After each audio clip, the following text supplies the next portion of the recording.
Got them right here. Flip City Magazine. Remember Mad Magazine? Then it went woke? Well, don't worry. Flip City has no chance of going woke. That's right. 4 times a year, you'll get an actual printed magazine full of jokes, stories, comics, and more, all about today's pop culture, entertainment, and woke politics. Flip City takes terrible entertainment trends we love to hate with hilarious parodies of Lord of the Rings, Stranger Things, The Walking Dead, Star Trek, Hunters, and more. Trust me when I say there is nothing else like Flip City on the market. So subscribe today. It will be delivered in print, or you can even get it digitally if you're one of those wacky Zoomers. Either way, follow our link and sign up today, and if you put in midnight, you get an extra 10% off. Check out Flip City Magazine today.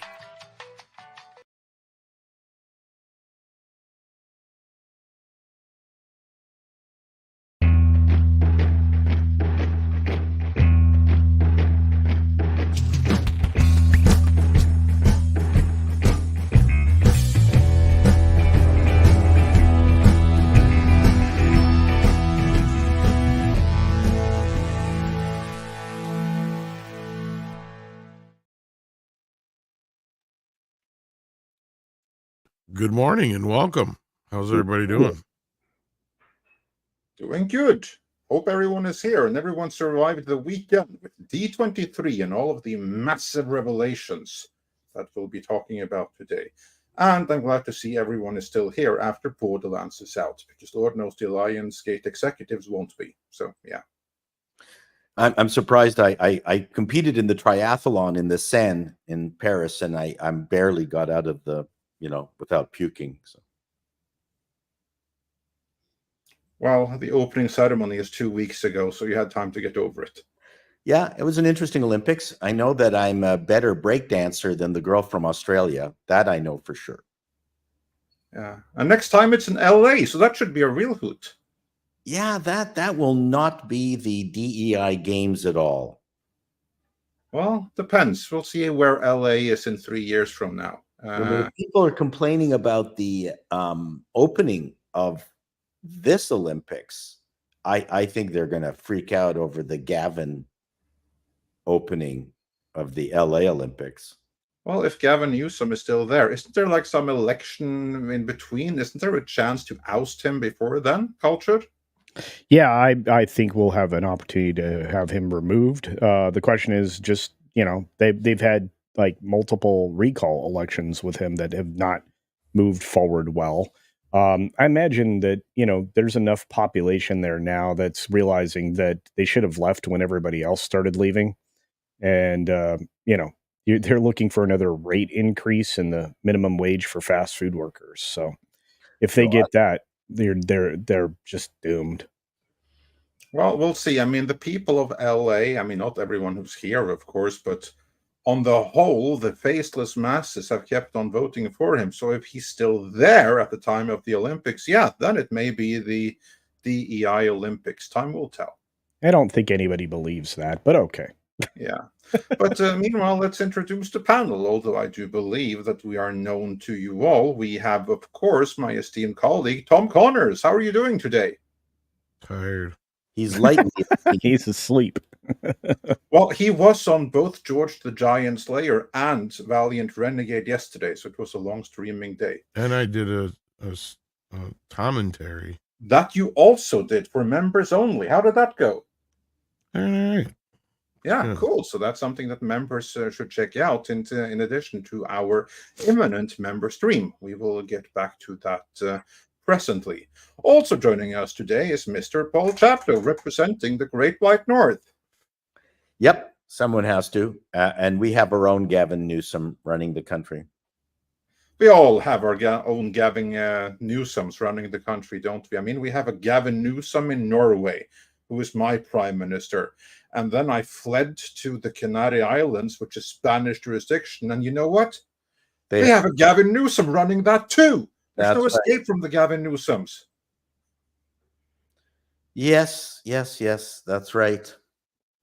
Yeah, goddamn fascist, a lot of them. And cultured. How about you? Like, luckily you are not so ruled over by a Gavin Newsom, are you? Oh, wait.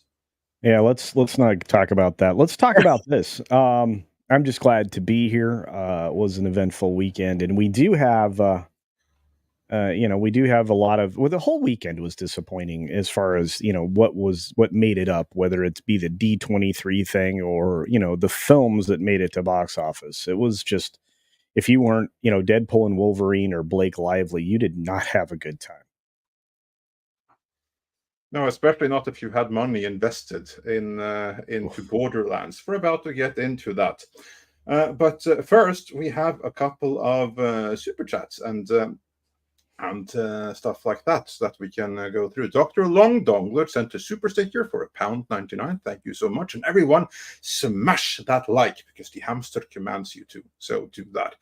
And Packing Proton says for $10. Also, is it just me, or has President, air quotes, Biden vanished since the Kamala campaign started to heat up? Haven't seen him since after that I'm okay president. Oh, the one where he like grew like a foot or something, and his body doubled, did far better walking. That one, yeah, I agree. I mean, it would appear that she's the acting president now by the looks of it. So you know what, Tom should have an ad that says, "This is how you spell relief."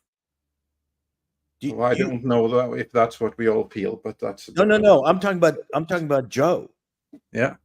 I mean, he is probably hasn't gotten out of bed in a week. Actually, they spotted him on the beach this last weekend. I think. With ice creams and everything. Yeah. No, I'm telling you, he is so happy to have this weight lifted off him. I'm the greatest president ever. He is. They should carve him into stone. I did such a good job in 3 years, I can quit early. That's right. That's what he's telling himself anyway. Well, there's some mountains in Afghanistan. I'm sure they appreciate the armed forces he donated to them. It's called American Entrails. Yeah. And Patrick Robinson says for $4.99, Tom, since you are a Beverly Hills Cop fan, I wanted to know, was Metro with Eddie Murphy meant to be connected to Beverly Hills Cop at one point? Not that I know of. No, completely different situation. In fact, at that point, Eddie was trying to make Metro more of a straight action film. It's probably a better Beverly Hills Cop 4 than the one we got, though. Sadly, but yeah, that may very well. Not to my knowledge was Metro ever meant to be a Beverly Hills Cop 4 film. If it was, it's news to me. Yeah. And then Accident Seller says for 20 Norwegian krona, Andre, Biden is Ivo Caprinos syvende far I huset. Oh, that's a deep one. This is a reference to a Norwegian fairy tale. Which I thought you just raised a Carpathian, that's all. Well, it may as well have been, because it's a guy who was traveling the Norwegian countryside in the Dark Ages. So it may have been the Carpathian Mountains. And he finds a house where he wants to sleep for the night. So he knocks on the door and he asks the owner of the house if he can stay there. And he says, well, it's fine with me, but it's not my decision. You have to ask my dad. And so he asked the dad. But the dad says, no, it's fine with me, but you have to ask my dad. And it goes on this way. And it turns out there's actually 7 generations of men living in the house. And the oldest one, the final one, is this decrepit, tiny little thing who is like sleeping in a horn hanging on the wall, because he's obviously 1,000 years old or something. And he was visualized by Italian stop-motion filmmaker Ivo Caprino. And He was truly a sight for sore eyes. And yeah, Biden does have some of the similarities with that. So that's what he's explaining there. And then Packing Proton says, we're about to get into the main stories here, regarding the Teenage Mutant Ninja Turtles clip on Friday. This probably would be the one where we oversaw Oslo. Ralph there was Hal Rail, who I liked over the too high-pitched Tom Pinto IRC as the 89 season replacement. Tom, you're going to have to translate that for me. There's some dubbing stuff. I mean, what he's saying is that the voice that they have there in that clip we watched for Raph would have been the third voice for Raph. So that was the second replacement after the 89 season, which Packing Protons did not like. I see. I actually never saw it in the original voices, because by that time it was on a joint Nordic channel that picked up the rights. This was one channel that basically bought a bunch of American programming and then used the same licensing to broadcast in Sweden, Denmark, and Norway. And they dubbed this. So they dubbed all of the cartoons to Danish in Denmark, and they dubbed it to Swedish in Sweden. But in Norway, the guys decided that, you know what? Norwegian kids understand Swedish. So let's just pocket this money and just send the Swedish version. So I remember the Teenage Mutant Ninja Turtles talking in Swedish. And DuckTales. Cowabunga, dude. That actually was fairly good approximation. As it were. Yeah, totally awesome. Kind of was. I think so like whenever I see DuckTales, and like minus like nostalgia for it is ironically in Swedish. But yeah, that's neither here nor there. With that, let us move into this week's box office. Let me. You know what? If Anita Egbert played who? Sorry, not Rachel. Who's the girl in Mutant Ninja Turtles? April O'Neil. If they had Anita Egbert doing, in her prime, doing April for the Swedish version, that would be nice. Okay. Oh, that would be nice. Yeah, I'm April. I'm Anita Egbert. Look up Anita Egbert in her prime, guys. And then, so the box office this weekend was a bit of a battle of the sexes at the top spot. It almost looked like Blake Lively was going to take number one spot for a minute there, didn't it, Culture? Yeah, it was really close. And again, I mean, the global number for It Ends With Us is really good. It's sitting at 80 million. But just in its opening weekend, if people say that people don't want romantic films, chick flick films, they're lying to you. This thing earned $50 million to finish just behind Deadpool and Wolverine. And as Tom pointed out, this is a husband and wife confrontation here at the top of the box office, because it's Blake Lively's picture that just entered the arena. And for them. Go ahead. No, this is like Generation 2 Barbenheimer, basically. But what's interesting is, and if you take a look at the average per theater, well, because it's in less theaters, It Ends With Us had a better average theater amount that it earned, $13,847 per theater, versus Deadpool and Wolverine at $12,512. And it even, I guess, added 100 theaters this weekend. So it's really the only thing out there to talk about, because Deadpool and Wolverine at $54,175 ensured that the film would cross $1 billion over the weekend globally.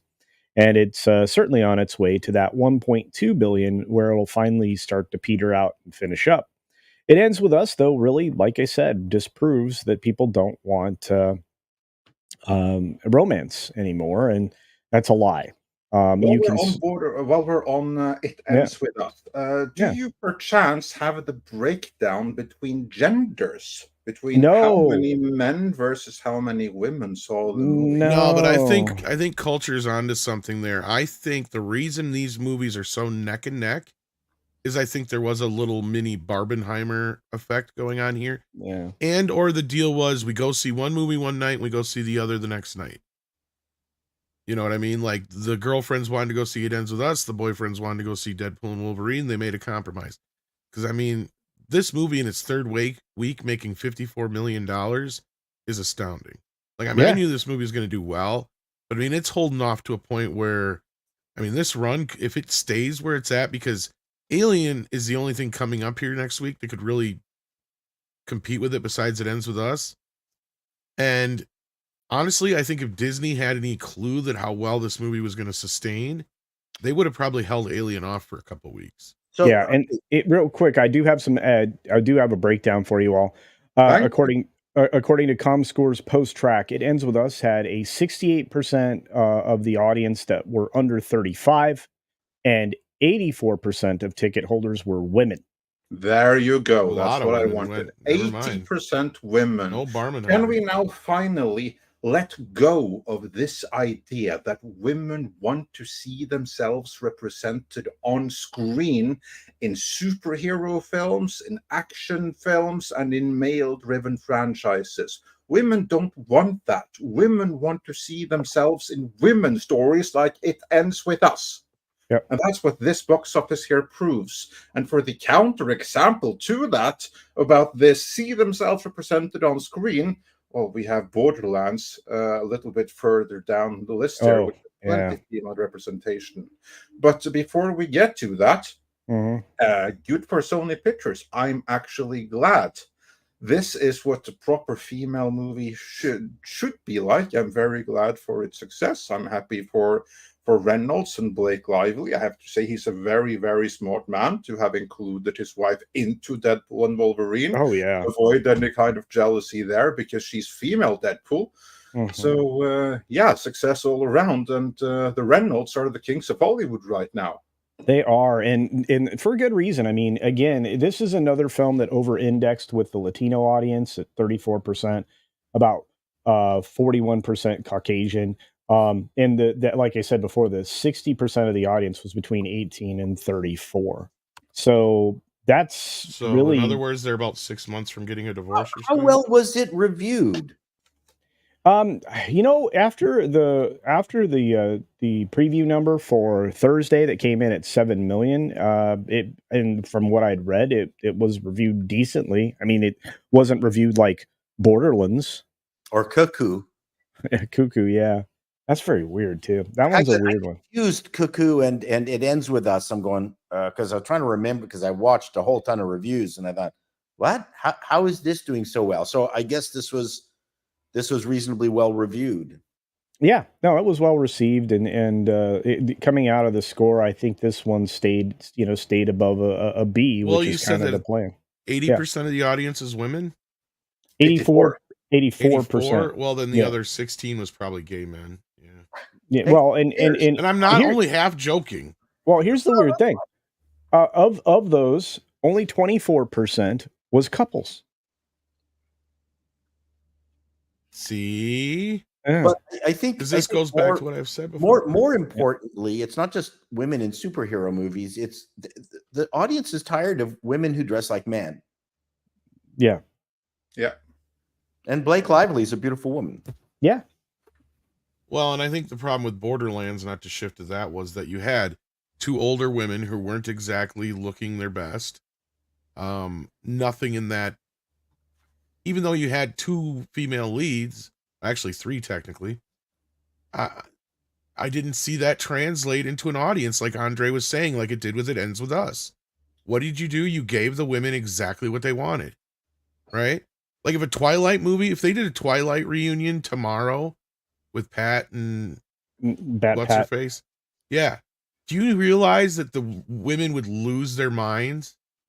I don't know. The chick that was in it kind of has alienated. I don't care. A portion of her audience. They would still. I know for a fact that I agree with that. I mean, all of freak the fuck out.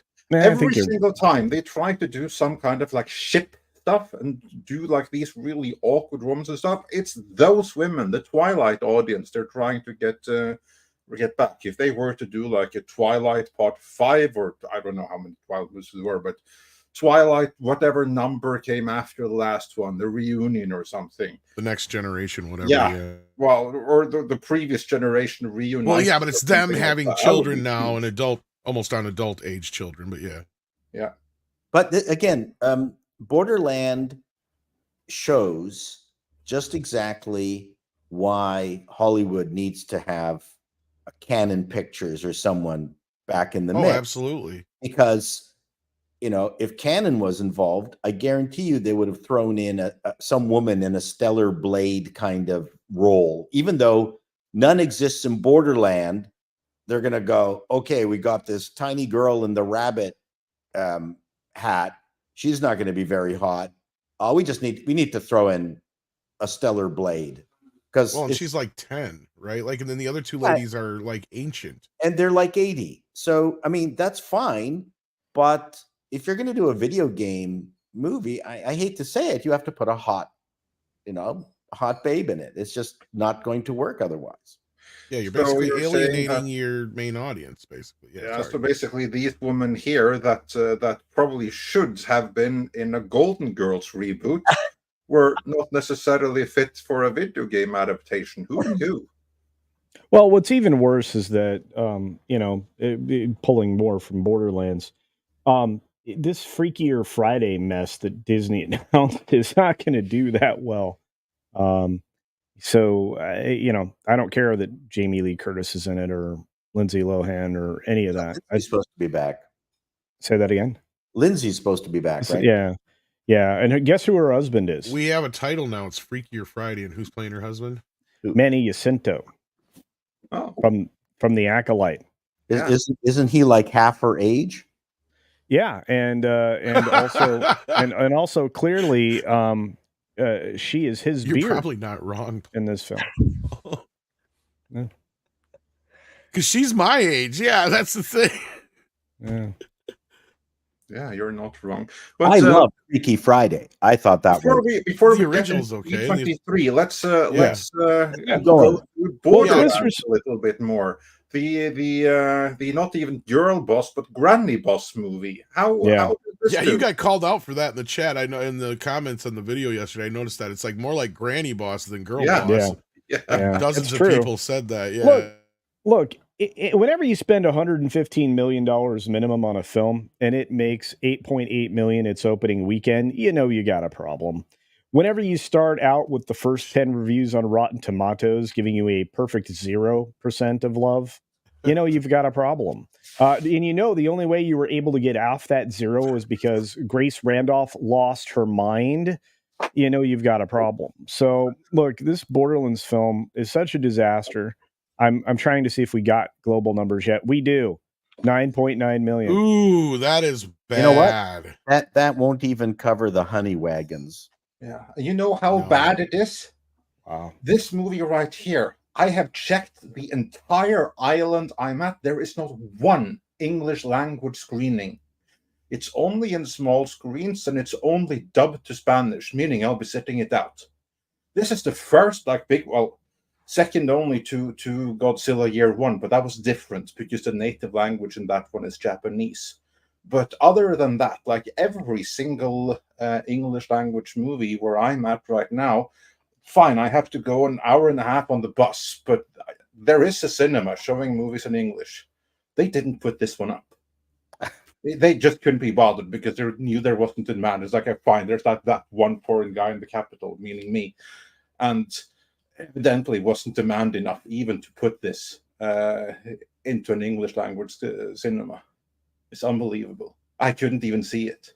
It's valueless, and it means it couldn't sell to any distributor outside of the U.S. And if it did, look at these numbers.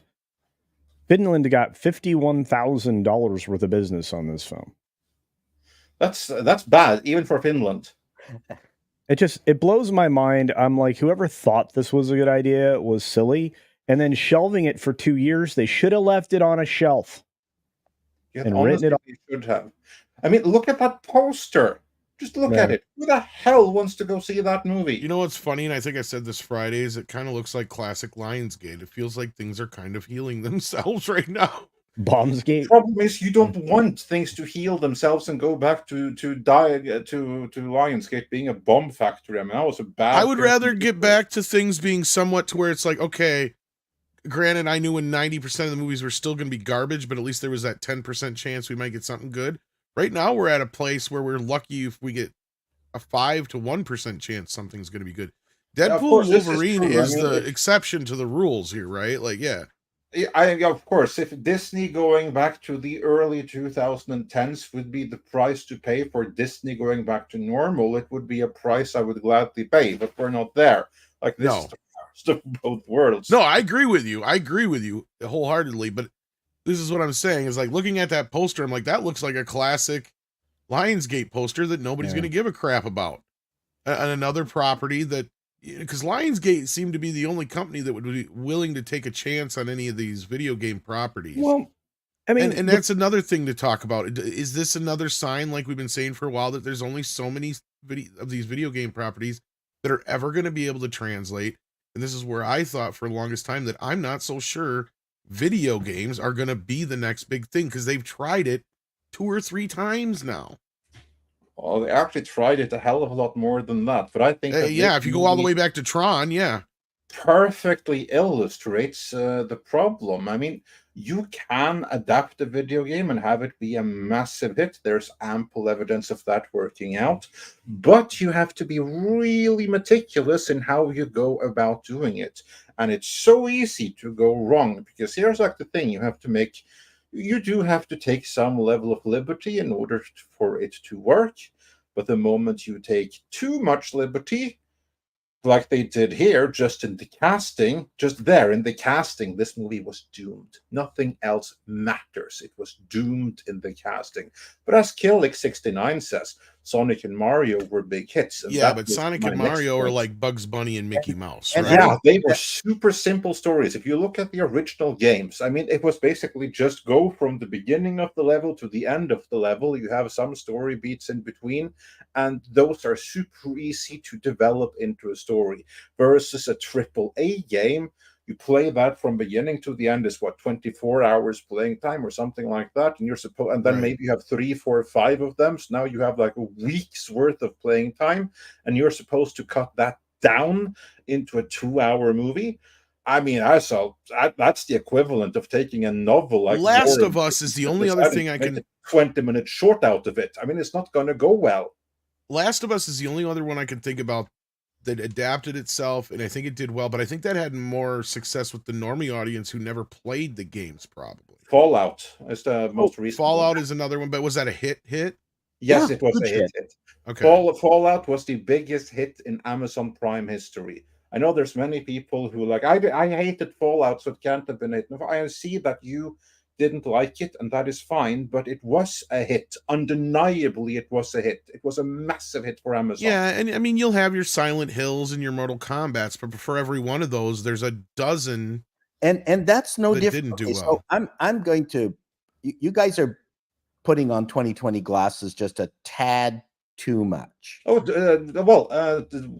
are we missing? Tell us. Well, first of all, as has been quoted frequently, nobody knows anything. This movie, while it kind of smelled bad at the beginning, it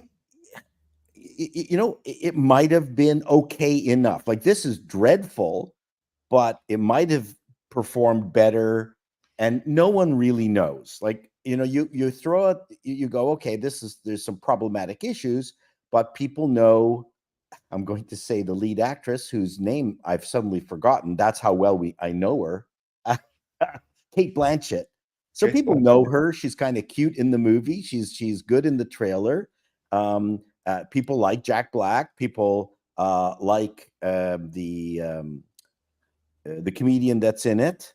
So there's building blocks in there that a person in Hollywood is going to go, well, we got an Oscar winner, we got this comedian, we got Jack Black doing the voice. From a purely Hollywood perspective, they're going, okay, we have enough people to at least open the movie, which I've talked about before. The concept of opening something, and then the quality of the movie is what dictates whether it stays in the theater or not.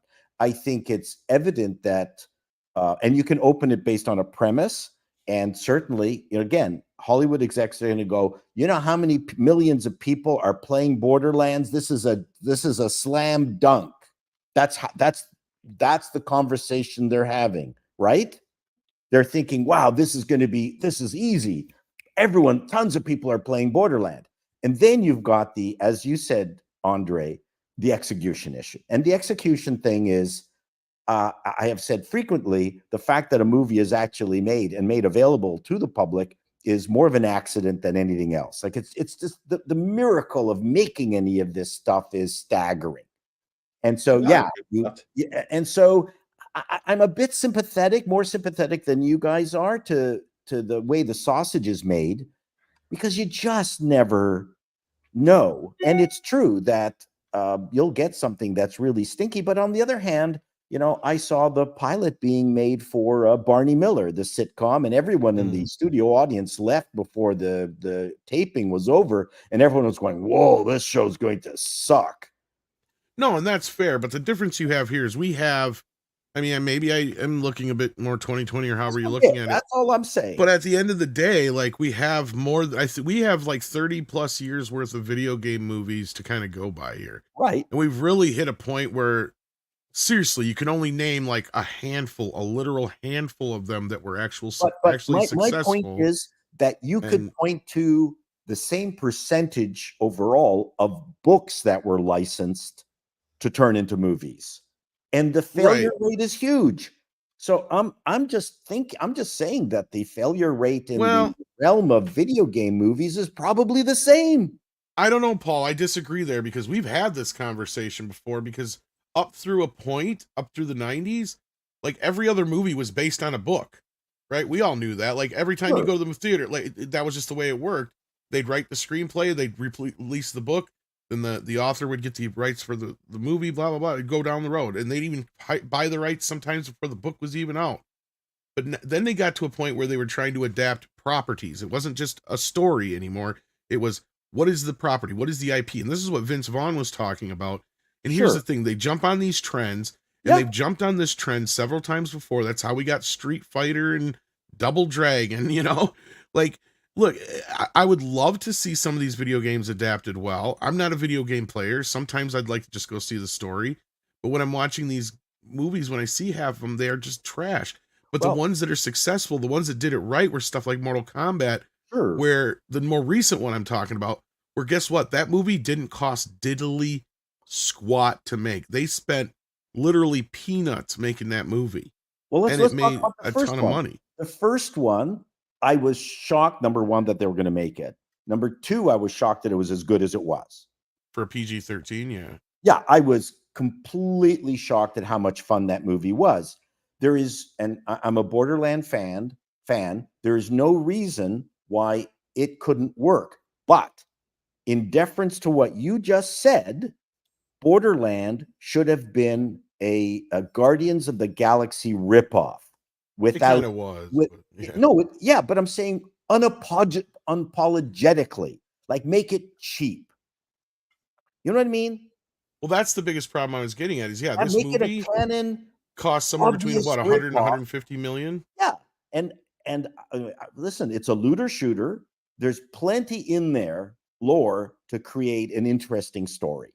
Absolutely. Well, you have I don't three. think anyone is saying don't do it at all, but if you're going to do it, you have to take extra care of it. Like for instance, I have never played the game, so I do not know how compelling the story was. I know that Fallout is really there's no story. It's a looter shooter. You're going from then a movie should be fine. But then I think they made every other mistake that they possibly could make in adapting it.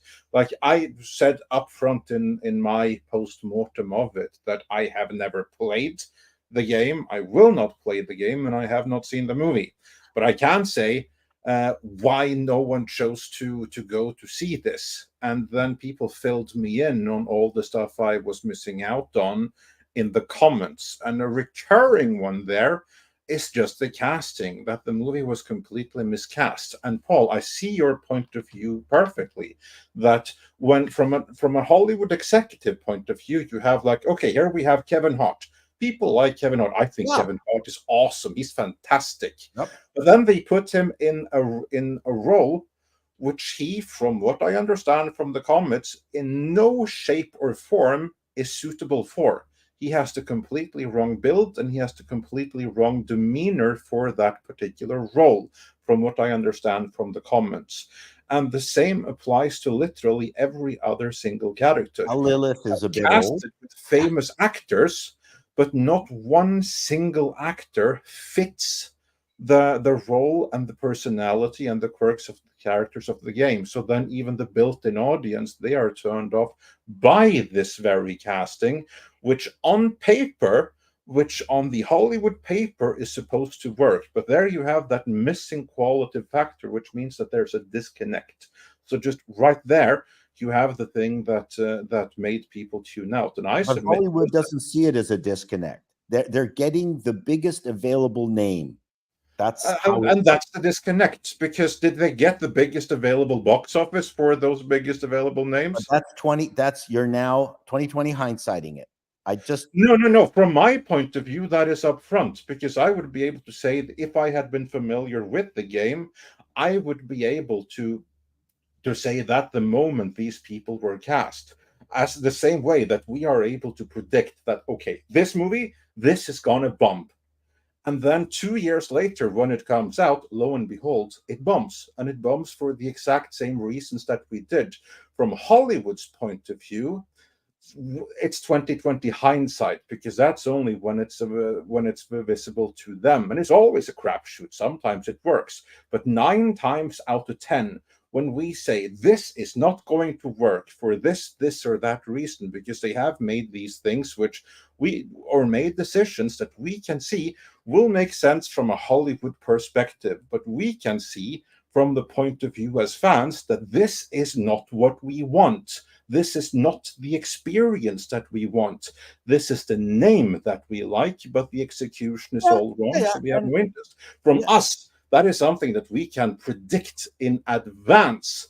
And then, so it's not 2020 hindsight. In this particular case, maybe because I wasn't familiar with the games. But for instance, for something else, like Rings of Power, we were saying that was going to bomb the moment it was announced. Or in my case, the 2011 Conan the Barbarian movie, I was clear that this thing is going to bomb in 2009. And it did, even worse.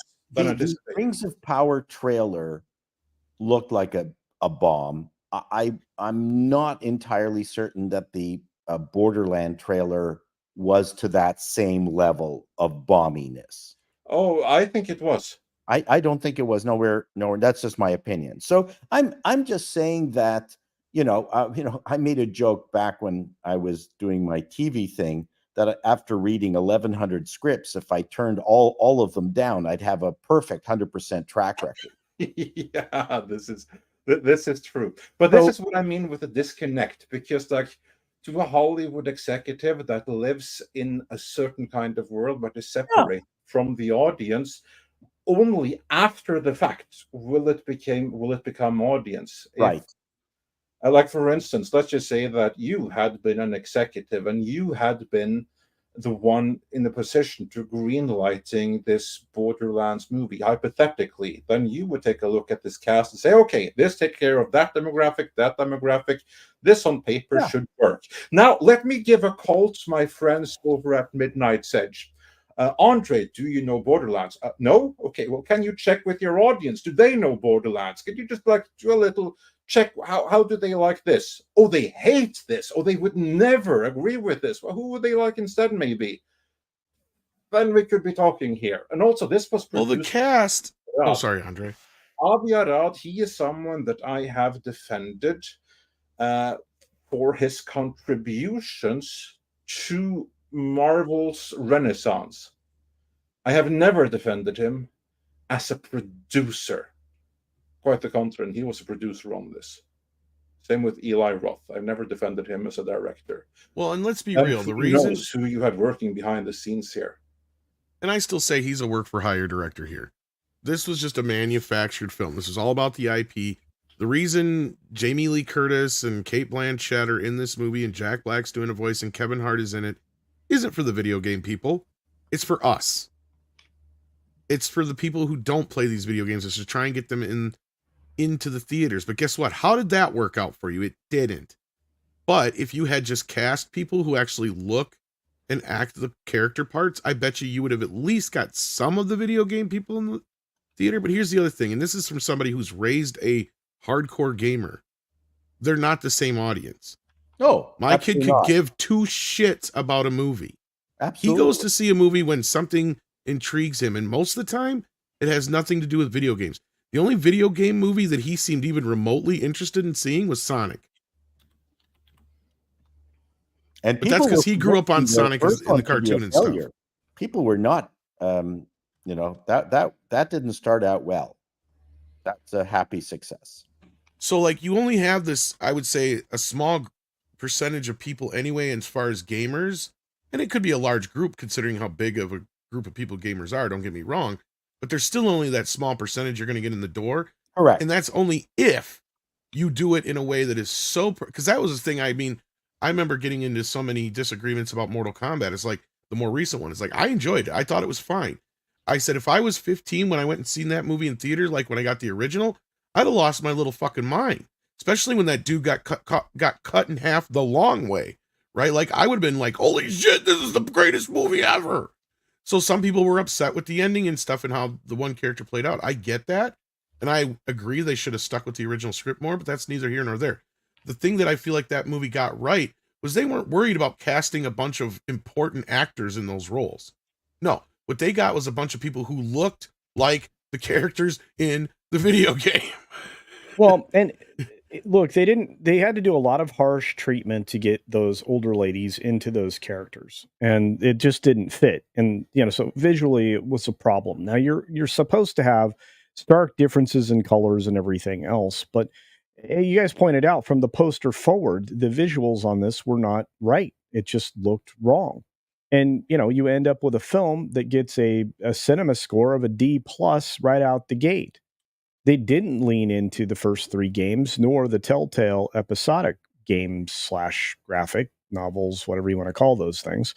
But they didn't lead into any of that. They deviated far away from this, and they put you in a situation in this film where it was so inauthentic that it couldn't even be enjoyed for the ability to mock it and make fun of it.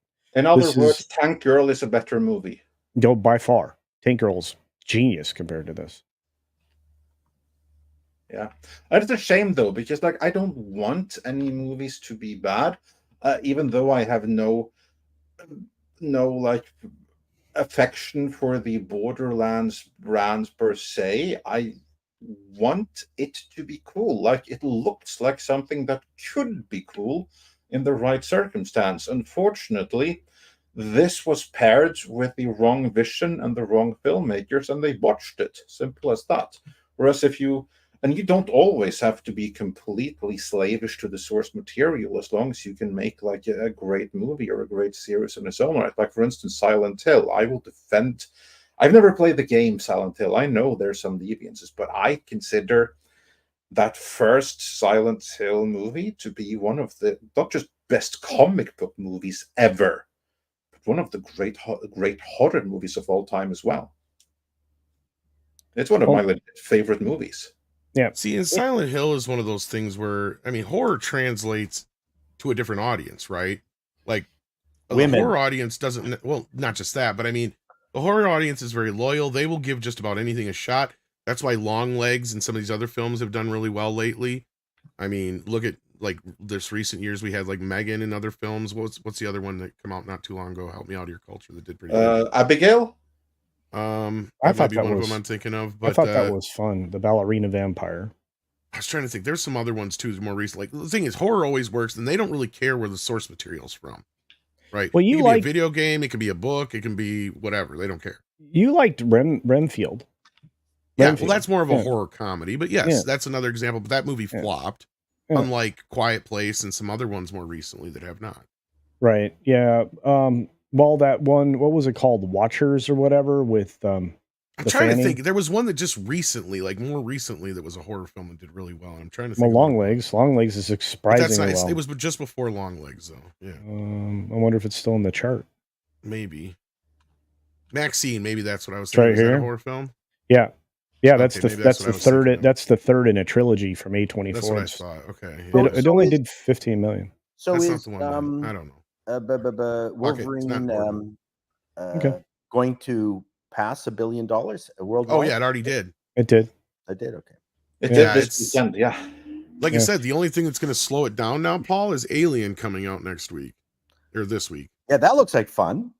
Well, I think Alien Romulus is going to do very well. A lot of people are looking forward to it. But more importantly, I want you guys to look at this little film here called Despicable Me. It suffered from windowing, and it went after Inside Out 2. Had they beat Inside Out 2 to the theater, I believe it would have done better. Because yes, domestically, I'm going to say this, it's going to be weird hearing the word only in front of 330 million, but this thing crossed over 800 million globally. So, with this weekend's performance. So it's not doing badly. And this is a film that's been out for 6 weeks, and it almost beat out Borderlands. So yeah, it did quite well. And again, there's a shot, probably unlikely, that it could get towards $1 billion, but I think it still has a little bit of room for growth. Whereas, you have now seen the Disney version of that, Inside Out 2. It did really well initially, 636 million, but it also has been in theaters longer than Despicable Me by 3 weeks. Like I said, I believe had Despicable Me taken to the first date, you would have ended up with quite a different story for both of these films. But it's just my opinion. Anyway. What I thought was great was some of the trailers we retreated to this last weekend. Yeah, I was about to say, on that note, let's do some super chats on the Borderlands disaster. A couple of quick super chats and then go into trailers from D23. Yeah, Ryan brings in 10 and says, does Borderlands' inflated budget include Cate Blanchett's paycheck? Because she can't come cheap with what a disaster. Actually, I think I heard that there was some reshoots. Wasn't that the problem? There were reshoots as well. Yeah, they brought in a second director, and a writer got a writer got removed from the credits. There were a lot of things that happened during that film. So Batman, it's worse than a writer got removed. It was the writer of the Chernobyl miniseries who asked to be removed. Yeah, which is worse than to get removed. And then it was reshoots by Tim Miller. These reshoots happened last year, 2 years after principal photography. Because remember, this movie was principal photography for this movie was in 2021. So the bulk of what you're seeing on screen right now, or what you would have gone to see on screen if you had gone to see this movie, which you statistically didn't because it bombed that badly, was filmed 3 years ago. And then we got Batman 11C, who sends in $20 and says, who will get the blame for this disastrous Borderlands box office results? Eli Roth, Tim Pool, or Randy Pitchford? Pool, the YouTuber? I think that, or he meant Tim Miller and accidentally wrote Tim Pool. Also, Grace Randolph being the sole good review for a while was the red flag that this movie was a dumpster fire. I blame Tim Pool. Let's just all agree that it's all his fault. But here's the thing. I bet that Eli Roth, Tim Miller, and Randy Pitchford would all agree that yes, it was Tim Pool. Let's censor social media. Leave it at that. So in deference to what you said earlier in our little tete-a-tete with regards to 2020 vision, there is something to be said for what are the building blocks that you've got for the movie, and that's an indicator of just whether you're going to bet on that horse or not. Clearly, Eli Roth being involved in it as a director, you're based on past record, you're going to go, okay, I'm not that confident. I think that's fair to say.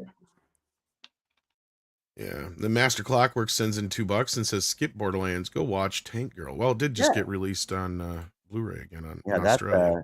That's good, cheap film. Yeah, maybe I'll go rewatch that tonight. I haven't seen that in like 25 years. I haven't even opened up my import yet.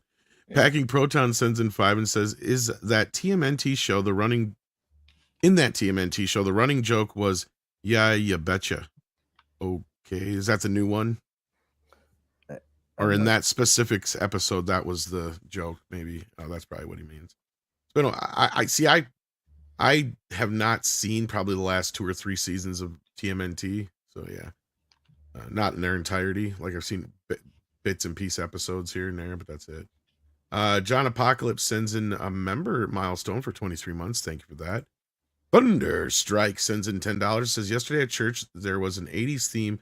Pastor showed random 80s movies villains and asked people to shout out who they were. Then they showed Palpatine and I yelled, Joe Biden. It got a decent laugh. That's pretty good. Yeah. And let's see here. Was there any more about... here we go. One more for about Borderlands. We got a couple more for Borderlands here. Chris Cake says, could Borderlands be salvaged or is it too broken to work with, Tom? Get a ridiculous, in a word, intro for us. Do I have one? In a world where girl bosses are now granny bosses, nobody cares. That's about the best I can do for you on this fly. No, I think Borderlands could be revived in a series or some other forms down the road. This was just piss poor casting, obviously a really bad production behind the scenes, and just poorly executed. Give it to someone with the same passion as the people behind Fallout, and give it the miniseries treatment, or even the movie treatment. But you need a James Gunn-like talent, and do a proper Guardians ripoff, and probably it's going to be fine. Yeah, and then on the Rumble side of things, we got a rant from Chaos Sonic 1, who says they stopped playing Borderlands due to the studio getting even woke for a time, because time became Epic Games exclusive. Believe me, Borderlands is frustrating on the wokeness of Gearbox. Well, that might be too. It just that doesn't have any of its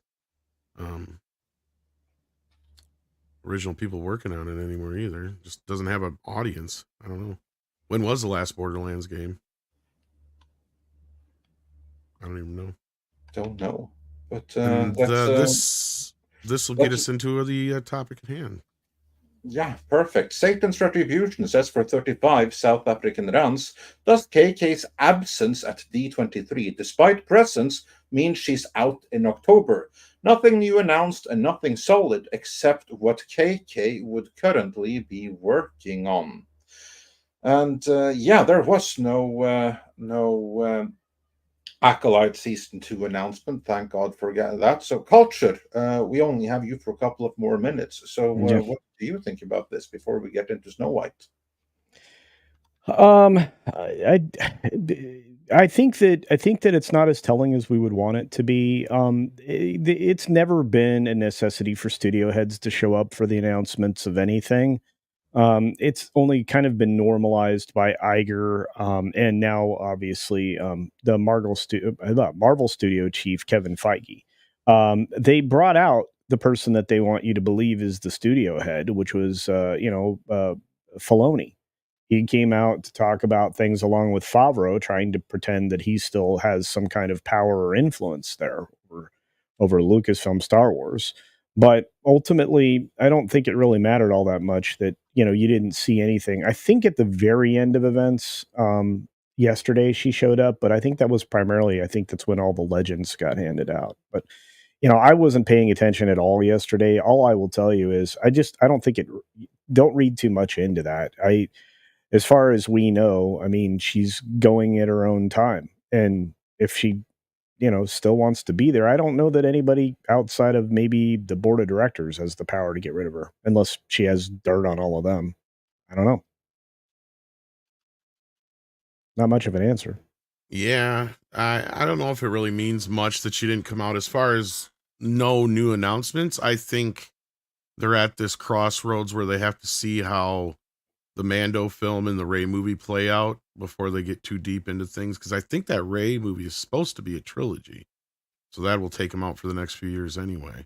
But they didn't say much about that movie either, did they? No. The only movie that got any real presence was Mando, and we got like a 2-minute teaser, if that. Culture mostly made up of stuff from the previous shows and literally 10 seconds, if that, of new footage. For which thing? I'm sorry. The Mando. Oh, yeah, there was very little there. Look, from the outside looking in at everything that was offered up, I would say that outside of Skeleton Crew, for the Lucasfilm side of things, there really isn't anything new to hang your hat on. you know, they showed a few pieces of some footage of ideas that they had, but there really wasn't anything talking about the Grogu Mando film. There really wasn't much to talk about anything else. And I brought this up specifically just to look at the downvote for this. This Snow White trailer is something weird. This has over 3 million views, this particular trailer of Snow White, and right now it has 354,000 downvotes based on the estimation by that, you know, that little thumbs down, return the dislike, whatever it happens to be. But I find that fascinating because it just shows you the pushback that the fans have for the recreation of classics. And in the case of Disney, the classic animated feature-length film is nobody wants this. And they really don't want what Rachel Zegler's been selling them. And, you know, there's a massive... More important. I'm going to be the contrarian again. Go for it. Say that no one has wanted any of the live action remakes, yet most of them have done billions of dollars. Billions? Sure. Yeah, they've all accumulated more than, I mean, they did extremely well. Okay, collectively. Collectively. I'm not saying which one is the perfect mindset coming out of Canada. Yeah. No, but almost every single one has done well, except for the most recent DEI infused ones. Right. But you know, and the Disney Plus ones. Let's not forget a couple of them were released straight to Disney Plus. Pinocchio was dreadful. And also like the Lady and what's it called again? Lady and the Tramp. Lady and the Tramp. Thank you. So my point is, I didn't think the trailer looked as bad as the initial offering they made with Snow White and the 7 immigrants.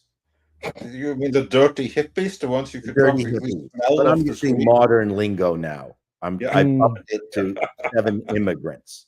Yeah, okay. So the 7 illegal immigrants that we need to raise the border wall just to keep out. Yeah, correct. Border drug rape. I can't use the other. Sorry, I almost said the word. And so from that perspective, I thought, okay, maybe they pulled a Sonic and they've now turned it into a fully CGI, except for Rachel.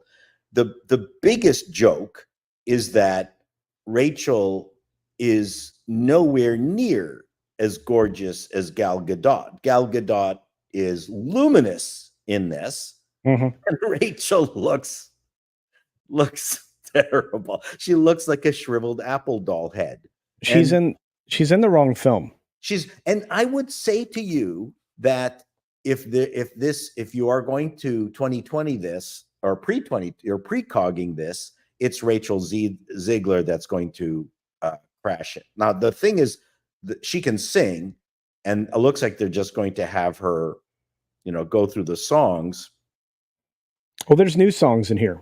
They're not going to make a shot-for-shot recreation, which if you suggested they had successful efforts in the live action before, it was because they were doing faithful recreations that were shot for shot. And the minute they deviated from that, they deviated from what the audience wanted, and they're doing it again.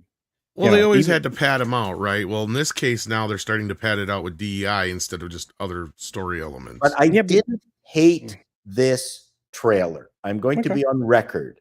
Okay. No, that's fine. Detriment. I will also. Well, that's because the trailer hides some of the worst sins. If you saw the leaked footage, of the dwarves, they look like ass. But I'm in the line of I think that those hobos were just stand-ins for either they were stand-ins for the dwarves and or they're like other characters we haven't seen yet. I don't know. It seems weird to me. I mean, to me, it looked like they had their screen dresses and everything. I didn't see like any CGI markers or anything like that on them. They could be the bandits or whatever they were talking about. There's also the huntsman, and they were hanging out with the prince. So I don't know if they are the dwarves. That was my point. And I just true. And here's the other thing that makes me, because we covered this like a week and a half ago on Mead. There was a little person actress who was talking about this whole thing with Peter Dinklage and this whole to do with all the business going on about not hiring little people anymore. And they didn't say anything about the Snow White situation. So I don't think Snow White was ever planning on hiring any little people outside of that one person that's in the cast. But what did happen was Taika Waititi's Time Bandits. She said she was in talks, and other people that she knew were in talks to be in that show. And as soon as Peter Dinklage went on his fucking tirade, they went radio silent. And then when she reached out to find out what was going on, they told her they were going in a different direction, basically. Although it looks like there's little people in it, but siding with the evil folks. The good people are all... Oh, that's going to set well. Yeah, so if you take a look at the trailer, you'll see, oh, there's a whole bunch of little people in it. Oh, they're all on the side of the evil guy. Yeah. So thank you, Peter Dinklage. Really did wonders for the little people community in Hollywood right there. I'm sure they're all very grateful. He's making good money. Why should he care? He hogged all the roles for himself. That's right. Couldn't work out better. And then he kicked the stepladder out from underneath him. That's right. Better not go to any little people parties or reunions in the near future. That's right. From what I heard, he is very, like, people are not happy with him in that community at all. But anyway, that being said, Culture, I know we only got you for a limited more time here, but this thing is getting just ratioed to hell. Yeah. On Twitter. I like I said, YouTube. Yeah, at the time that I've been keeping track, this thing has gone from 30 or 40,000 downvotes since we saw it show up to 354,000 downvotes to only 59,000 upvotes. But I think the thing that's most telling is that's over, it's even more than I thought, 5.8 million views. People aren't loving this. And the thumbs down estimation is not anywhere close to accurate, I would figure. I would say though, is that I think that the ratio we are seeing here is more of a reaction to Disney's recent reputation and this movie's history, more so than it is the response to the trailer itself. I'm with you, Andre. I was just going to say that there is a nerd erotic bounce here.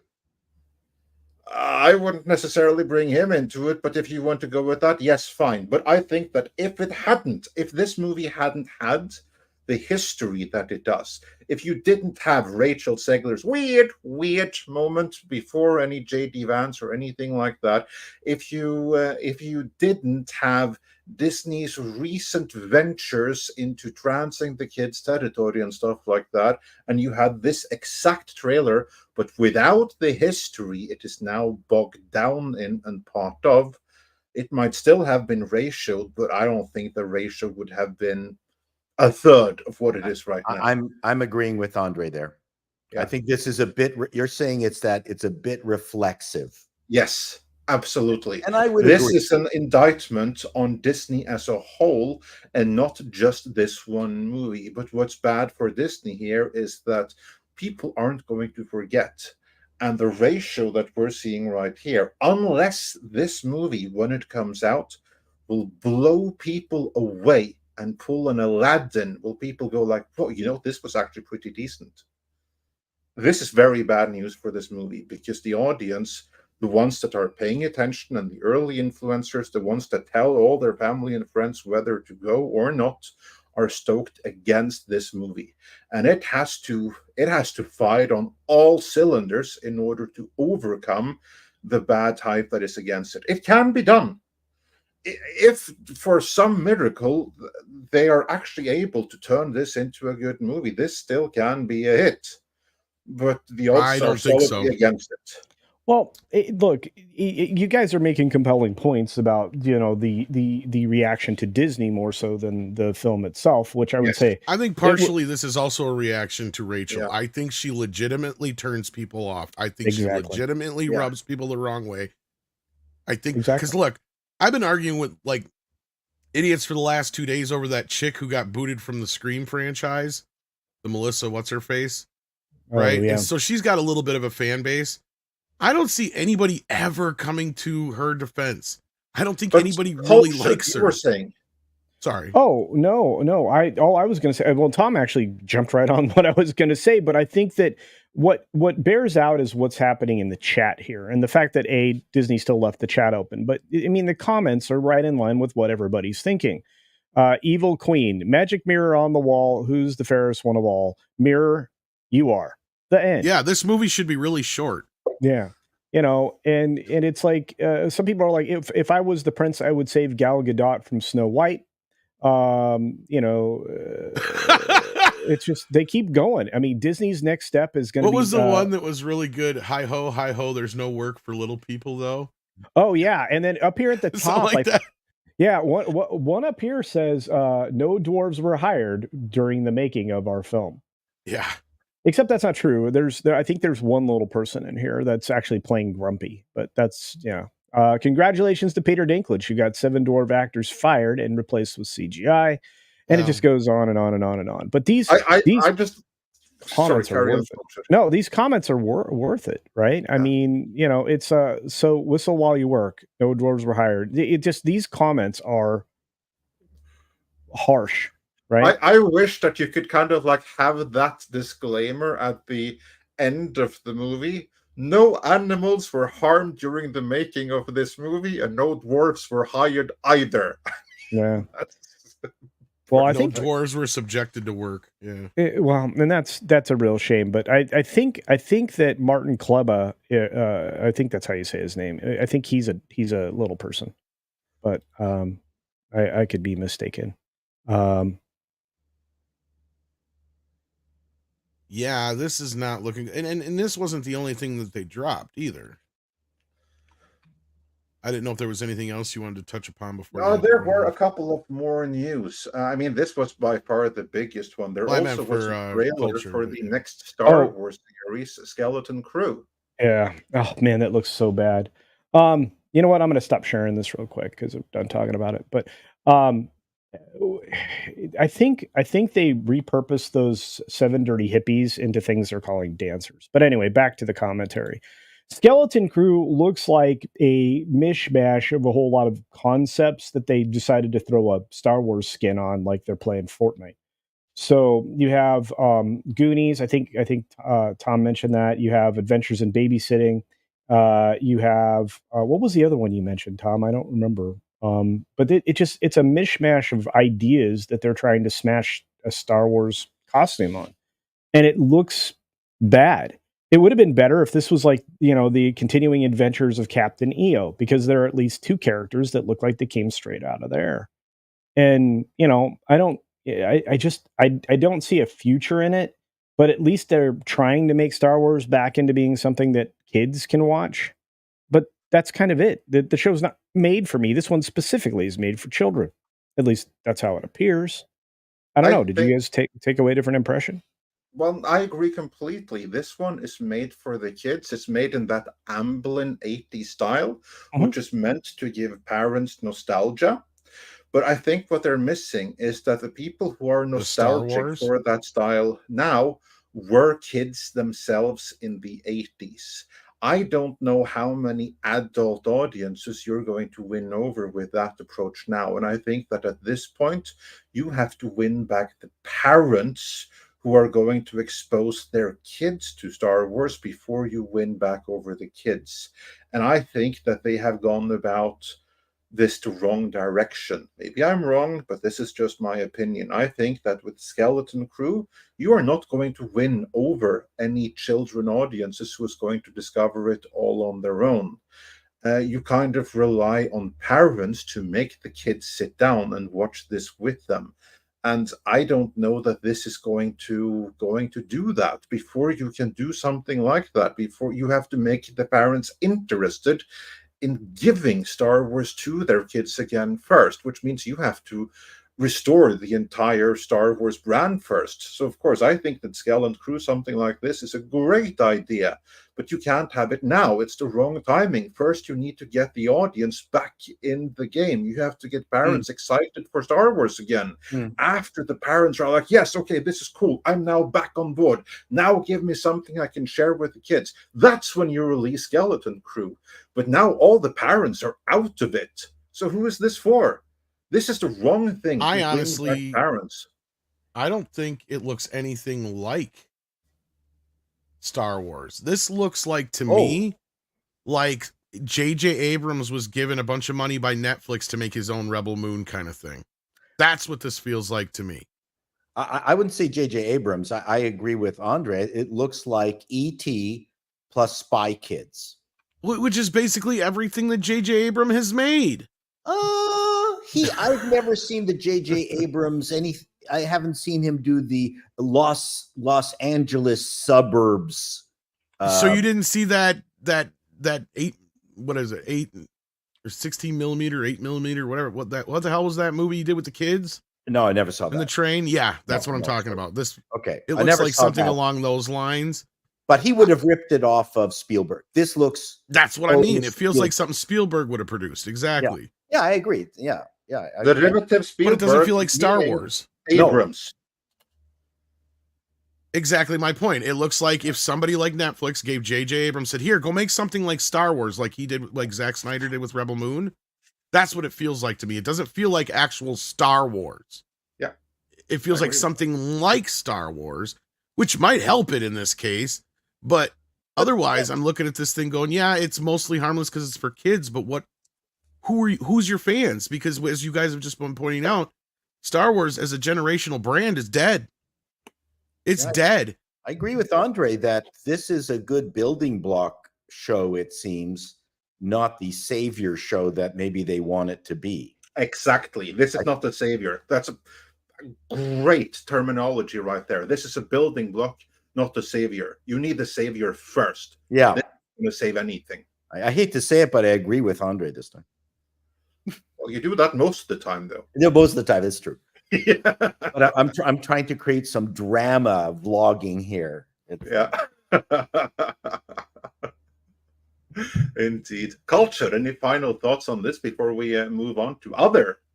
No, I think I've beat this one to pieces. But there were a ton of revelations.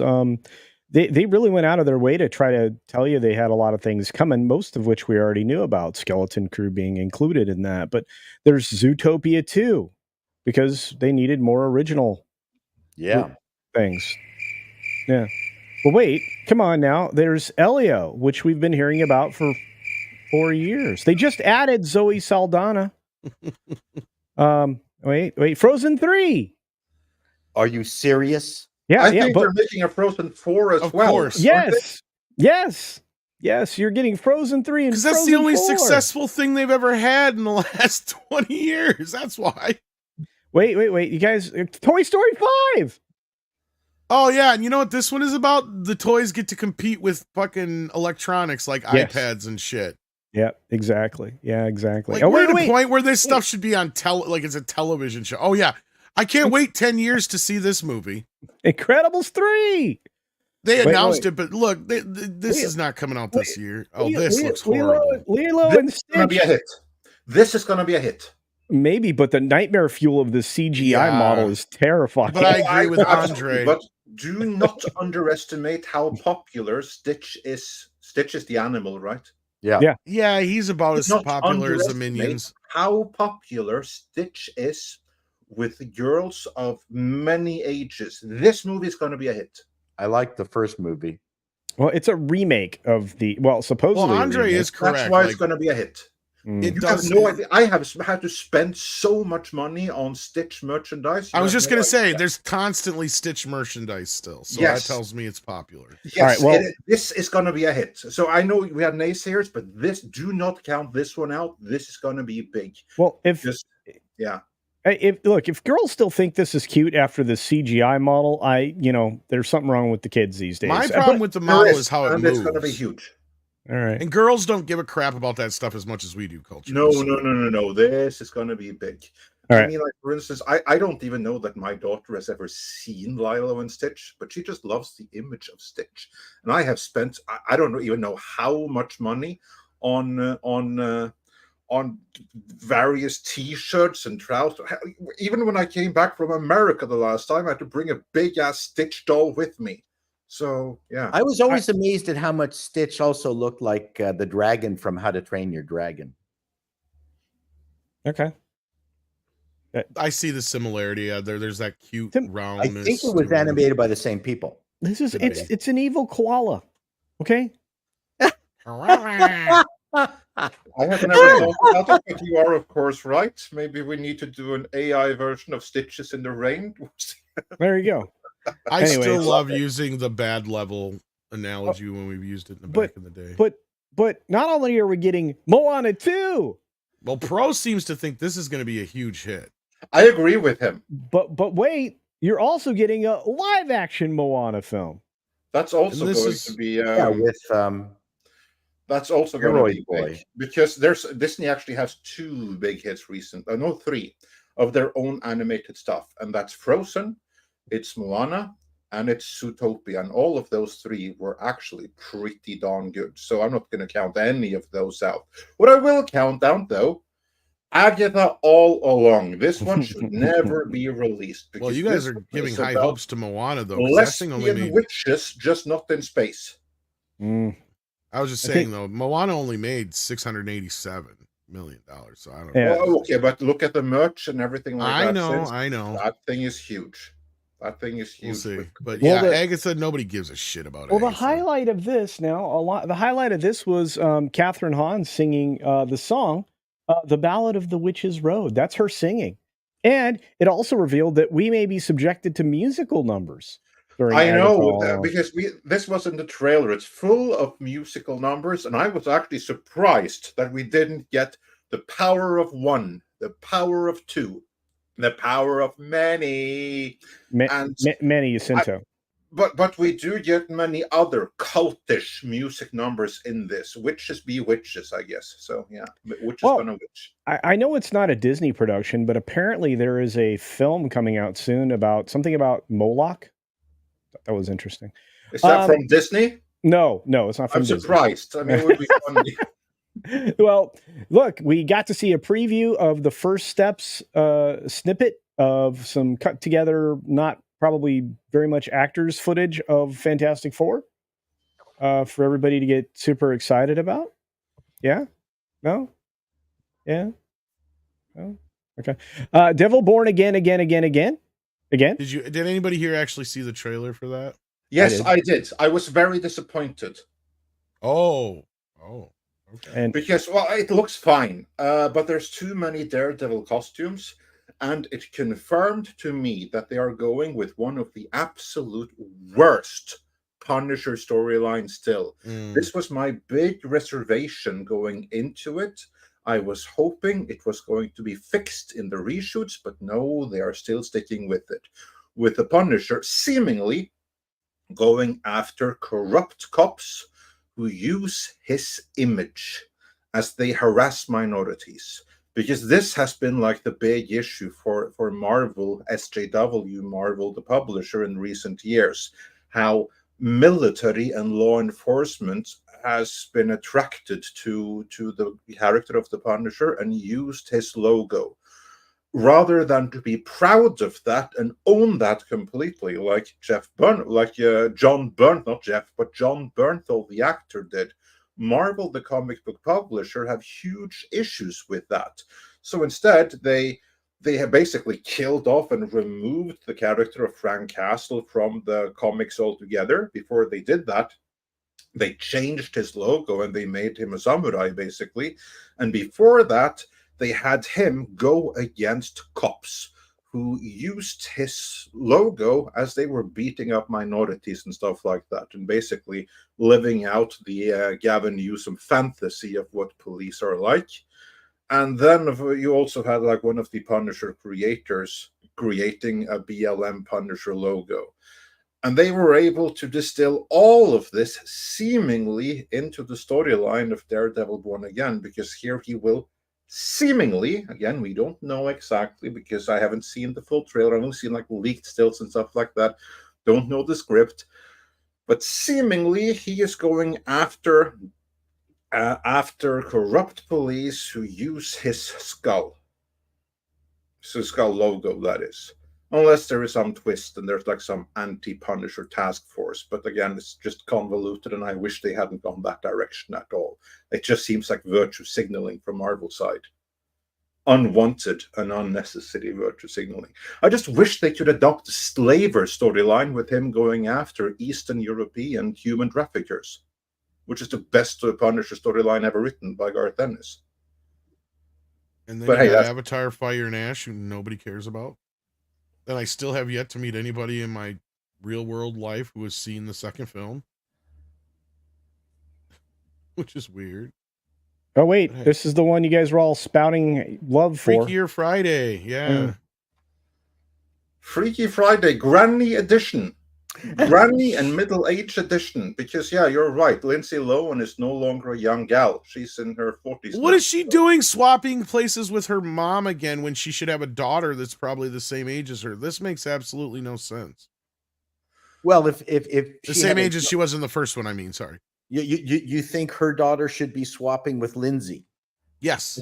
Okay, we've seen this swapping stuff a bajillion times already. Yes. I don't need to see it again.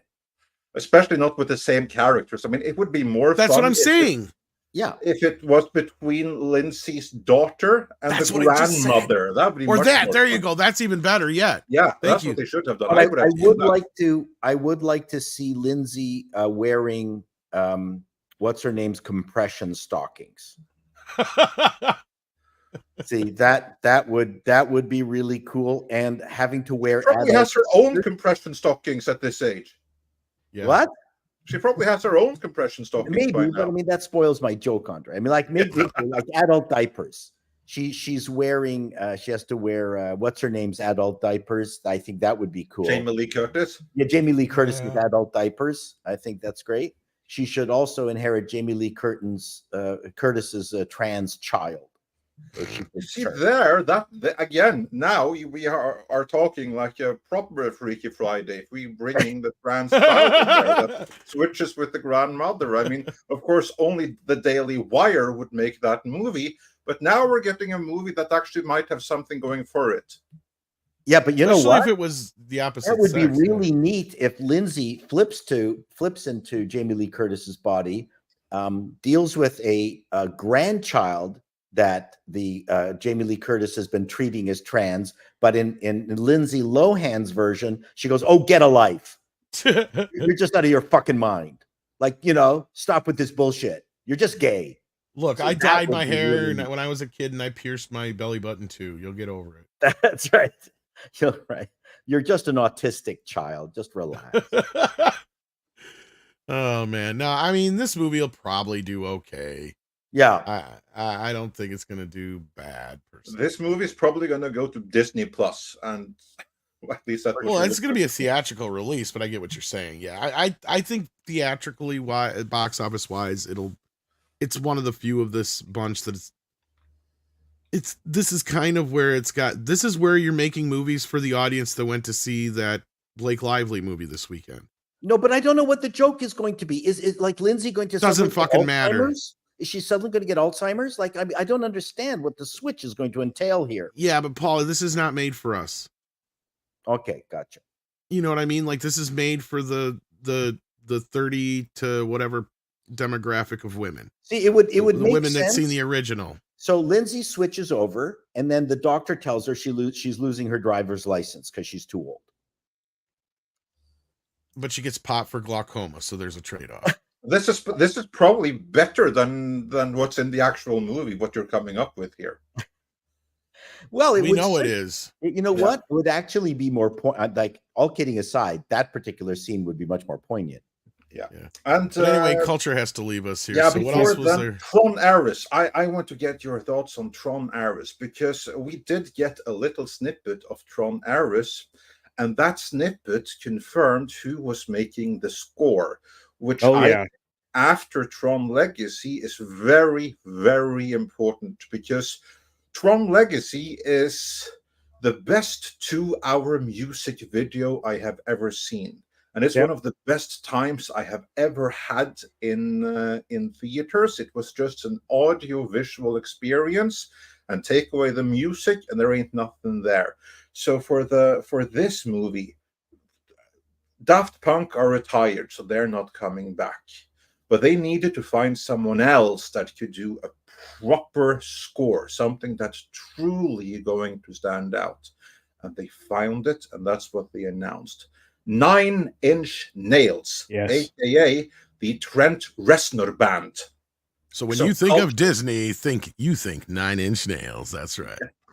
So Cultured, are you excited for the prospect of Tron with a score by 9 Inch Nails? I'm excited about the score. I'm still not sure what they're going to do with the movie. 2 didn't really do very well. They actually outlined this in the article. But beyond that, I don't know what more there is to tell. The good news is you're going to get Bridges back, and he's not going to be doing much more. As Space Jesus Leto too.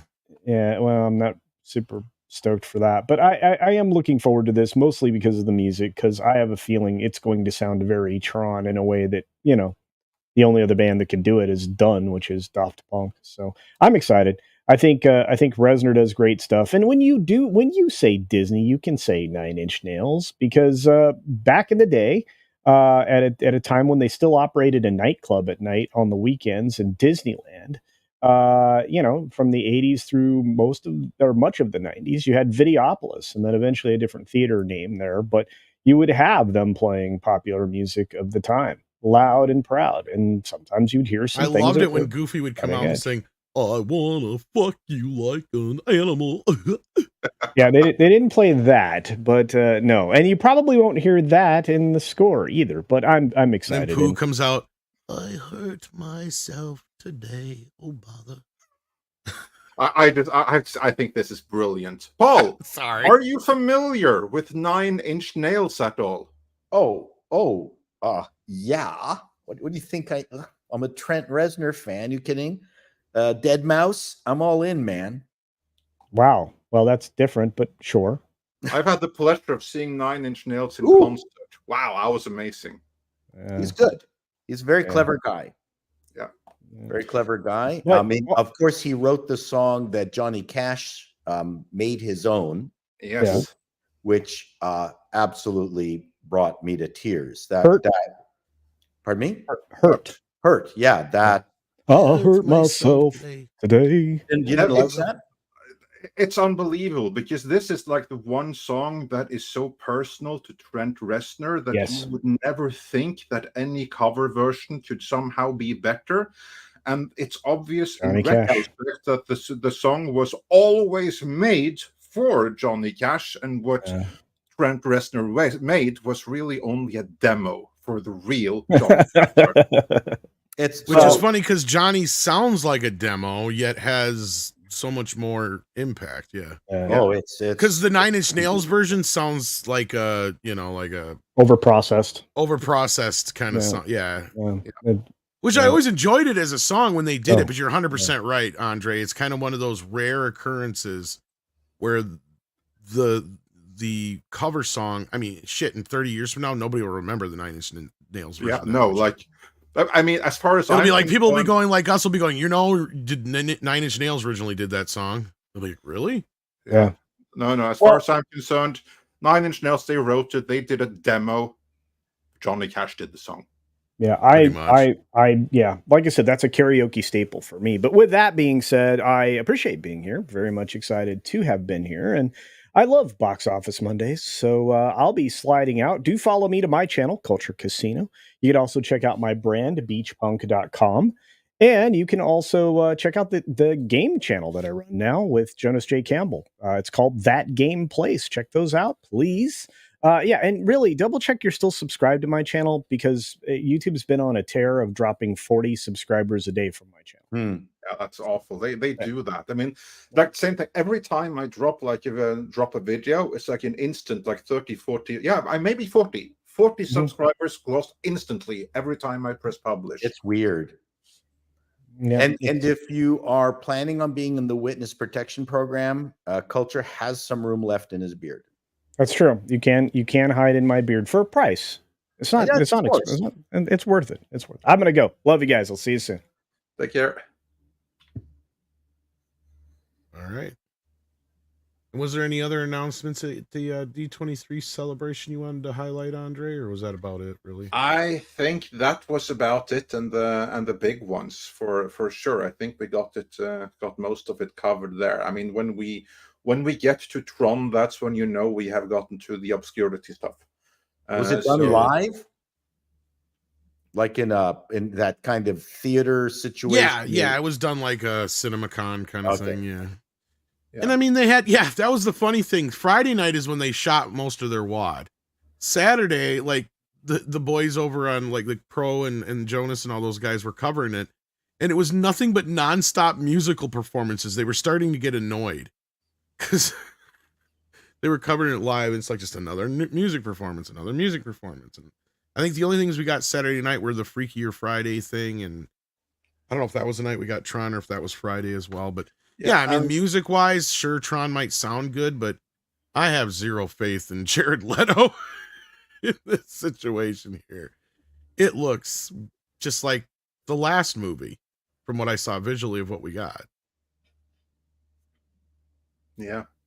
I don't know if you agree or disagree, Andre, but you're the bigger fan besides me.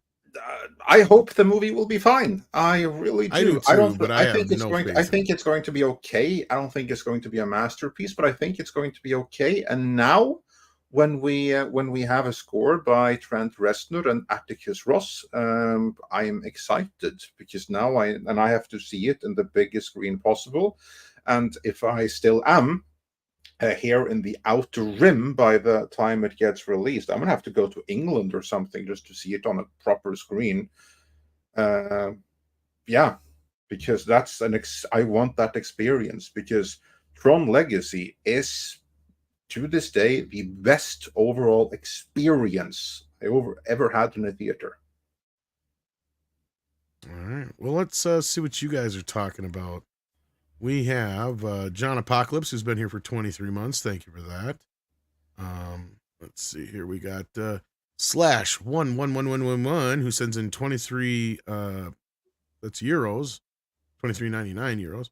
Oh, Morning to Midnight's Edge. I just came back from a 40x Screen X screening of Deadpool 3 in Paris, France. And I was wondering, are those fancy, super expensive formats popular in the US and around the world? Here, it's crowded as F. In some cases, yes, it depends on the film, right? Like Dune was one, and Twisters, I think, did really, really well in the 40X, to the point where I think the 40X is actually getting Twisters back this next week instead of Alien or something like that. So, they're fairly popular around here. Mikey actually really loves the 40X. I've never been to a 40X.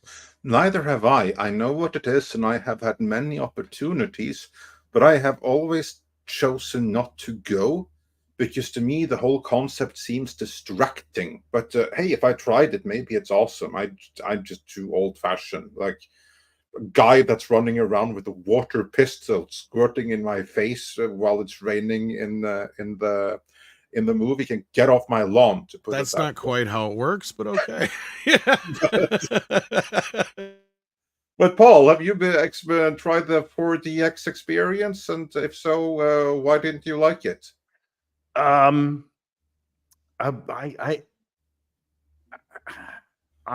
less of a gamer now.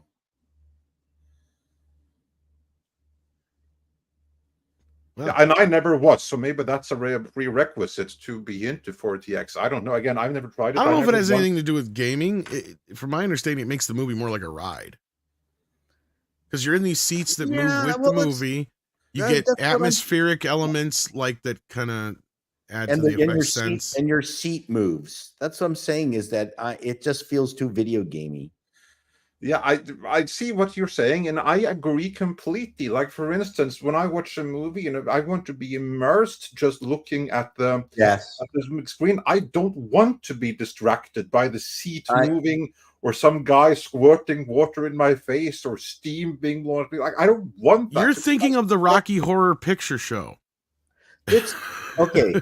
So, I mean, the thing is, I don't need to watch Solaris or Battleship of the Potemkin with all that crap. I want to, but I'm old and I want to see the cinema. I want to see what the director had in mind. And the thing is, part of the problem is that we don't have these movies are directed almost like TV shows, as opposed to, a Francois Truffaut, moment or Costa Gravis's M, where you're seeing the handiwork of the director and there's signature moves and ideas and lighting, and which you just completely get absorbed in. We don't see a whole heck of a lot of movies like that. So, I mean, I wouldn't want to see a movie the first time that way, although I do enjoy 3D. But like Mike says here, there are 23 sensory perceptions, and it is awesome. And you, Andre, need to see 4DX as well and watch Highlander the series. Yeah, Mikey, if I ever get to come visit you, we're going to go see all sorts of 4DX stuff if we can. You know what? I'd be down for coming and seeing Highlander in 4DX. Yeah. Let's do that. But it fits but you see, it's schlock. It fits the experience. That's what I mean. Yeah. I wouldn't want to see Rear Window in 4DX. Well, no, obviously not. But Twisters, hell yeah. Top Gun, hell yeah. Okay. Yeah, that's what I'm saying. Yeah. Okay. Nice wide shots. I mean, I'd see that. No, such an experience, but yeah. Yeah, but I get now 2001. No, 2001 is built for something like that. Though, no, I wouldn't. About it. I would. I wouldn't. I think it's built for something like that, but that's because that's part of the 2001 is a movie you can kind of kick back and let it envelop you, and that's where I think something you know what, I do that 40X. Yeah, because I actually when I saw 2001 and The Shining, especially after in a double screening last year here, oh my god, that was unbelievable. I wouldn't want to see The Shining in 40X. But especially 2001 in 4D. Yeah, I tried that. Yeah, 2001, yes. Hell yeah. Independence Day, stuff like that. Yeah, a Jurassic Park film, or like I said, Twisters. Caddyshack. Twisters has done very well in it, and I mean, hell, that's the kind of thing that seems like it's built for. Theme park movie. Yeah, exactly. That's what I'm getting at. I agree with you. Like, I of course, I wouldn't want to go see Citizen Kane in 40X. The bicycle thief. Yeah. Can you imagine the opening scene in Saving Private Ryan in 4DX? Yeah. Hand grenades. Now you're talking a weird line. Yeah. See, that's a weird line. That's like one of those lines where it's like, okay, maybe because of it would make it less solemn. It would make it more intense. Yeah, I was gonna say, if not, like maybe, or something like maybe Pearl Harbor, since Michael Bay you take less seriously, so you can. Could you imagine? With it. Could you imagine Saving Private Ryan and all the ushers have got buckets of salt water that they're just heaving on the audience constantly? Yeah. So basically, now you don't have a guy with a wood gun. Now you have a guy with a. You guys are thinking like Rocky Horror Picture Show. That's not how it works. It's like a theme park ride. Like there's actual like elements that come out of like areas and stuff, and smells and wind. I know. Yeah, mist and whatnot. I've been to one. Okay, so you have an idea. I know you guys are kidding, but still, it's just anyway. Yeah, that's a whole nother subject. Is improper movies for 4DX? That'd be funny.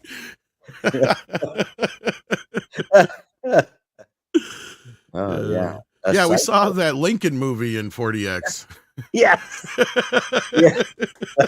That's right. You could smell how bad they smelled back then. Yeah. Everything smelled like horse shit. Yeah, that'd be funny. Movies not to go watch in 4DX. Well, how about the Labyrinth? Isn't there where you have like that bog of eternal stench? The bog of eternal stench. That should be something for the 4DX experience. You know when they do that stuff though, all they do is pump it with patchouli. That's what they're. Time Bandits would work. Yeah, stuff like that. Fun adventure films. I mean, honestly, Labyrinth would work now. It has too many little people in it. Yeah, it does.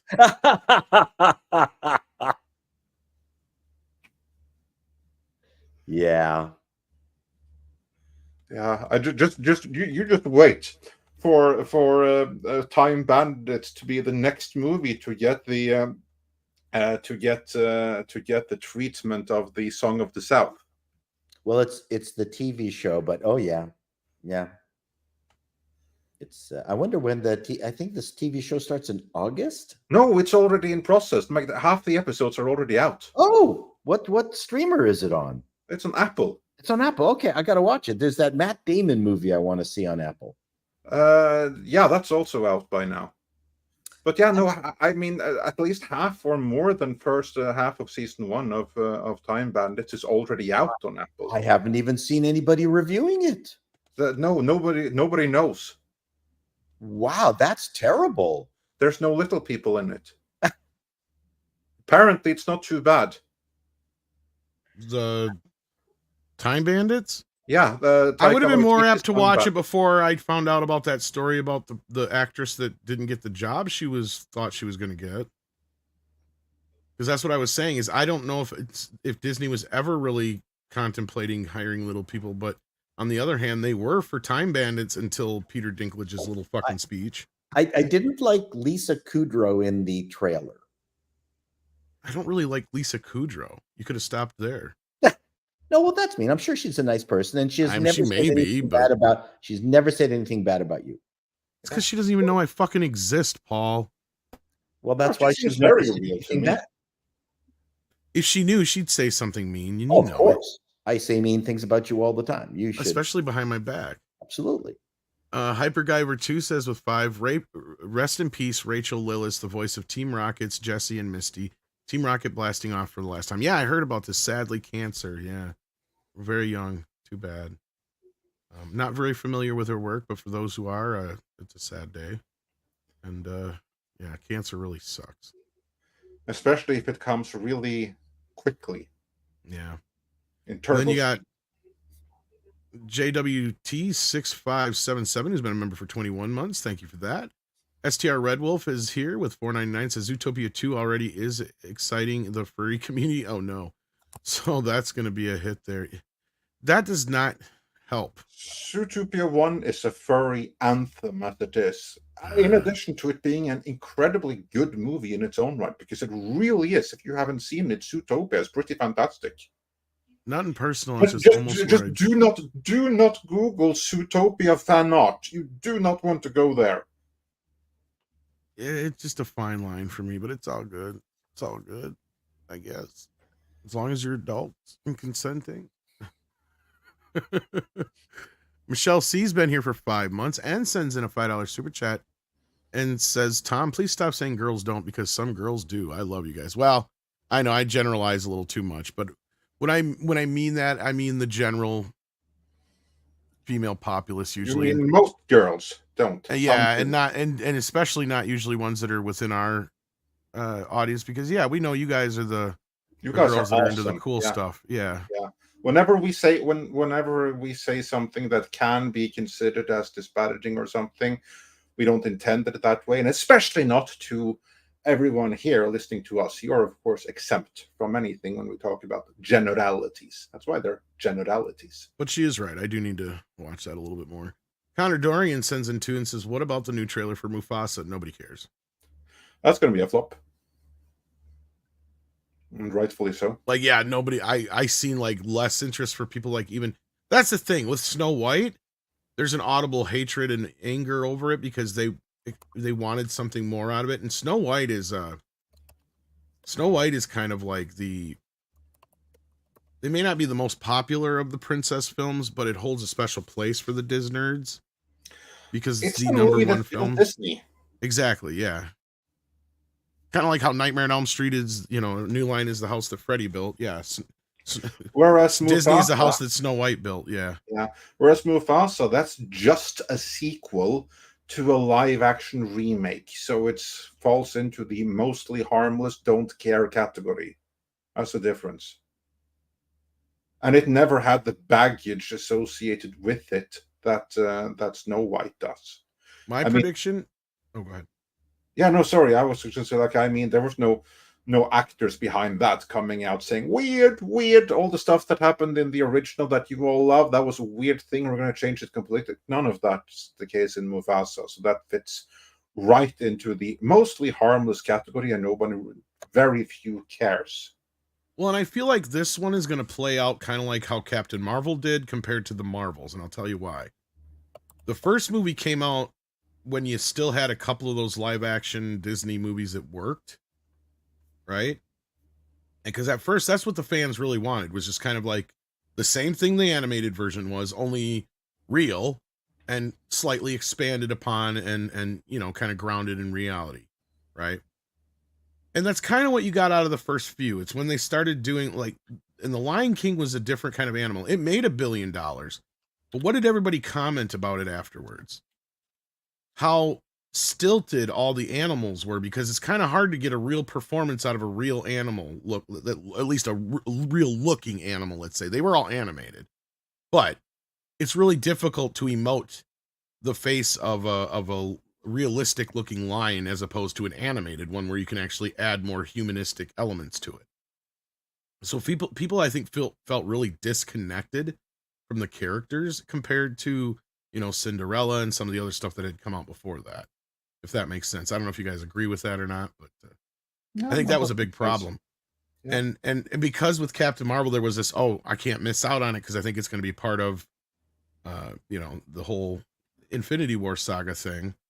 That was kind of like, at that point, people were still cool with Marvel and they trusted everything Marvel did. By the time you get to Marvel's, the shine had wore off. They don't really care anymore. They don't feel like seeing anything unless it has like a Deadpool or a Spider-Man in it, you know? So Marvel's fell off a cliff. I think Mufasa is going to do the same thing.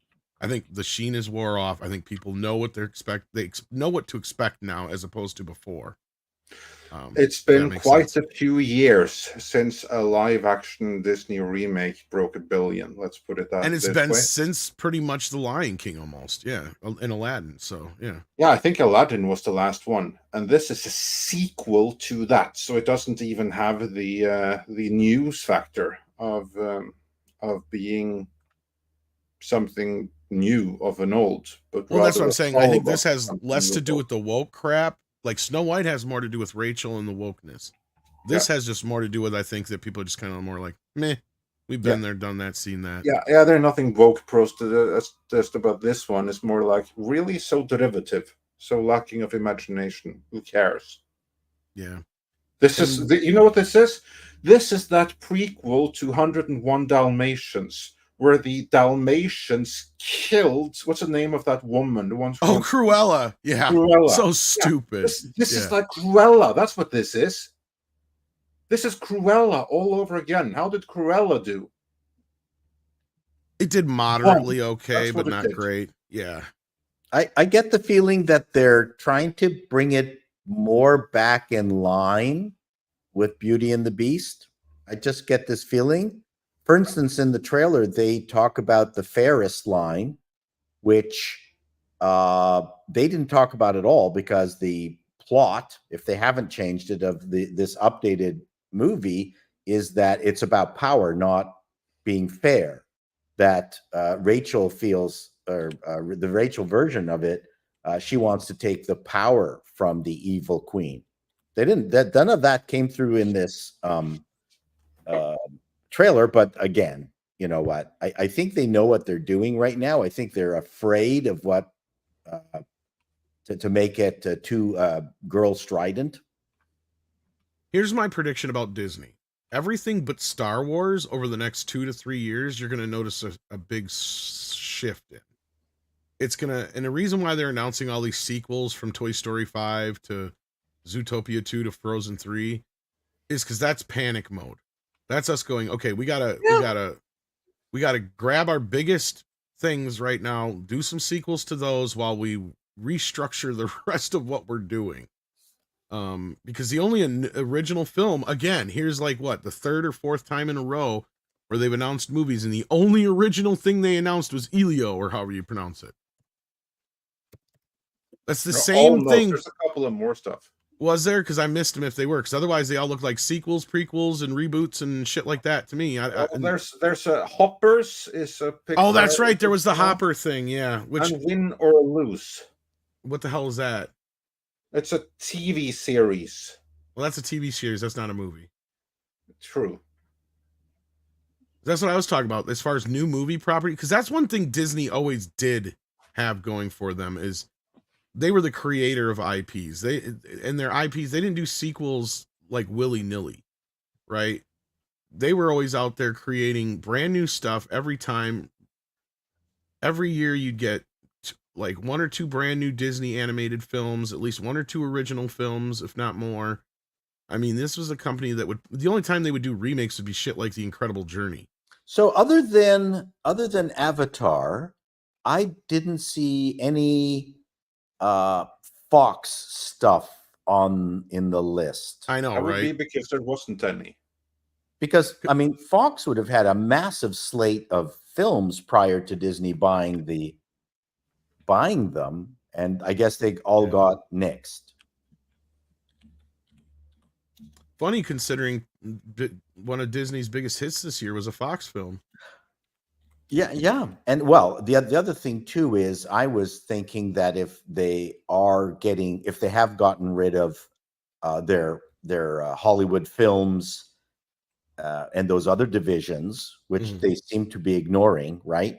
Yeah, they haven't used them in a while. They haven't used them in a while.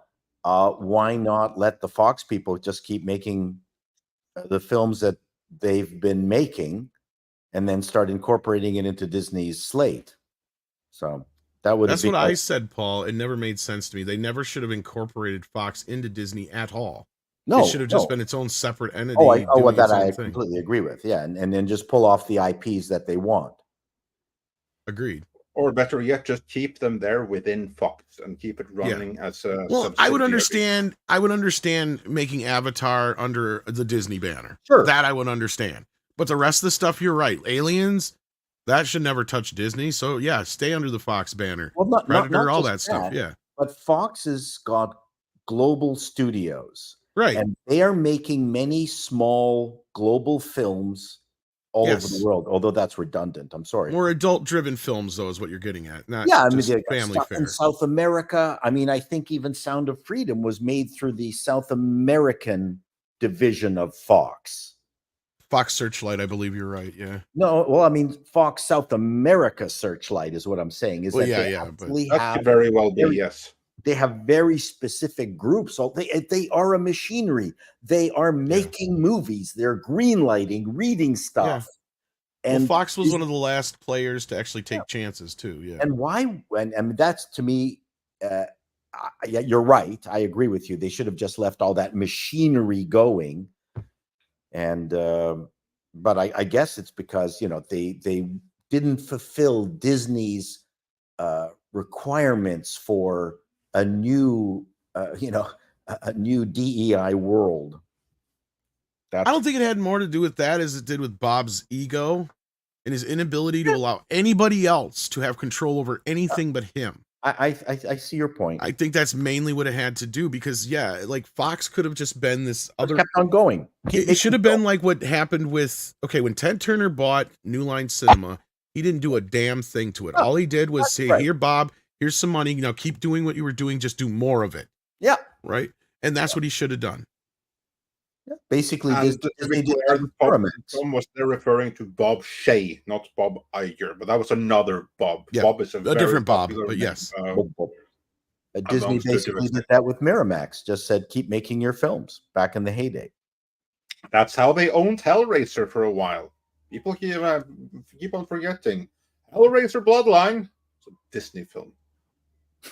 All the Hellraiser films up until Miramax was basically sold off, or however you want to look at it, they did, and I think they still own a little piece. Miramax does of Hellraiser, but yeah, no, you're not wrong. They had losing Miramax shouldn't have been the end of the world, because at that point Disney should have just been like, look, we already got one at home.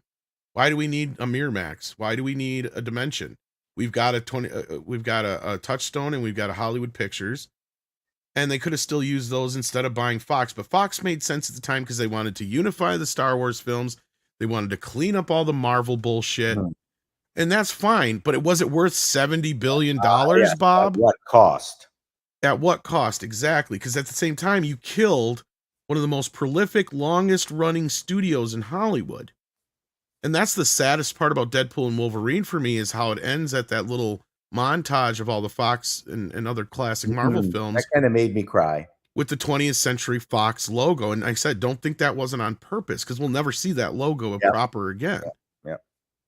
They didn't even keep the name, just 20th No, Century. they just call it 20th Century now or whatever. Ridiculous. I mean, I should have demanded that in the bargain. But That's we got a couple more. Anyway, yes, we have more super chats. I know we're losing Paul before too long here. Exactly. We got Max Relax, who's been a member for 34 months. That's a long time, Max Relax, almost 3 years. Bingle Bangle Bungle, I'm so happy in the jungle. One of the greatest names on the internet. I think he's doing the Oh, is that what he's doing? Oh, yeah, you're right. This is about the same thing, really, at the end of the day. But thank you for that, Bingle Bangle Bungle.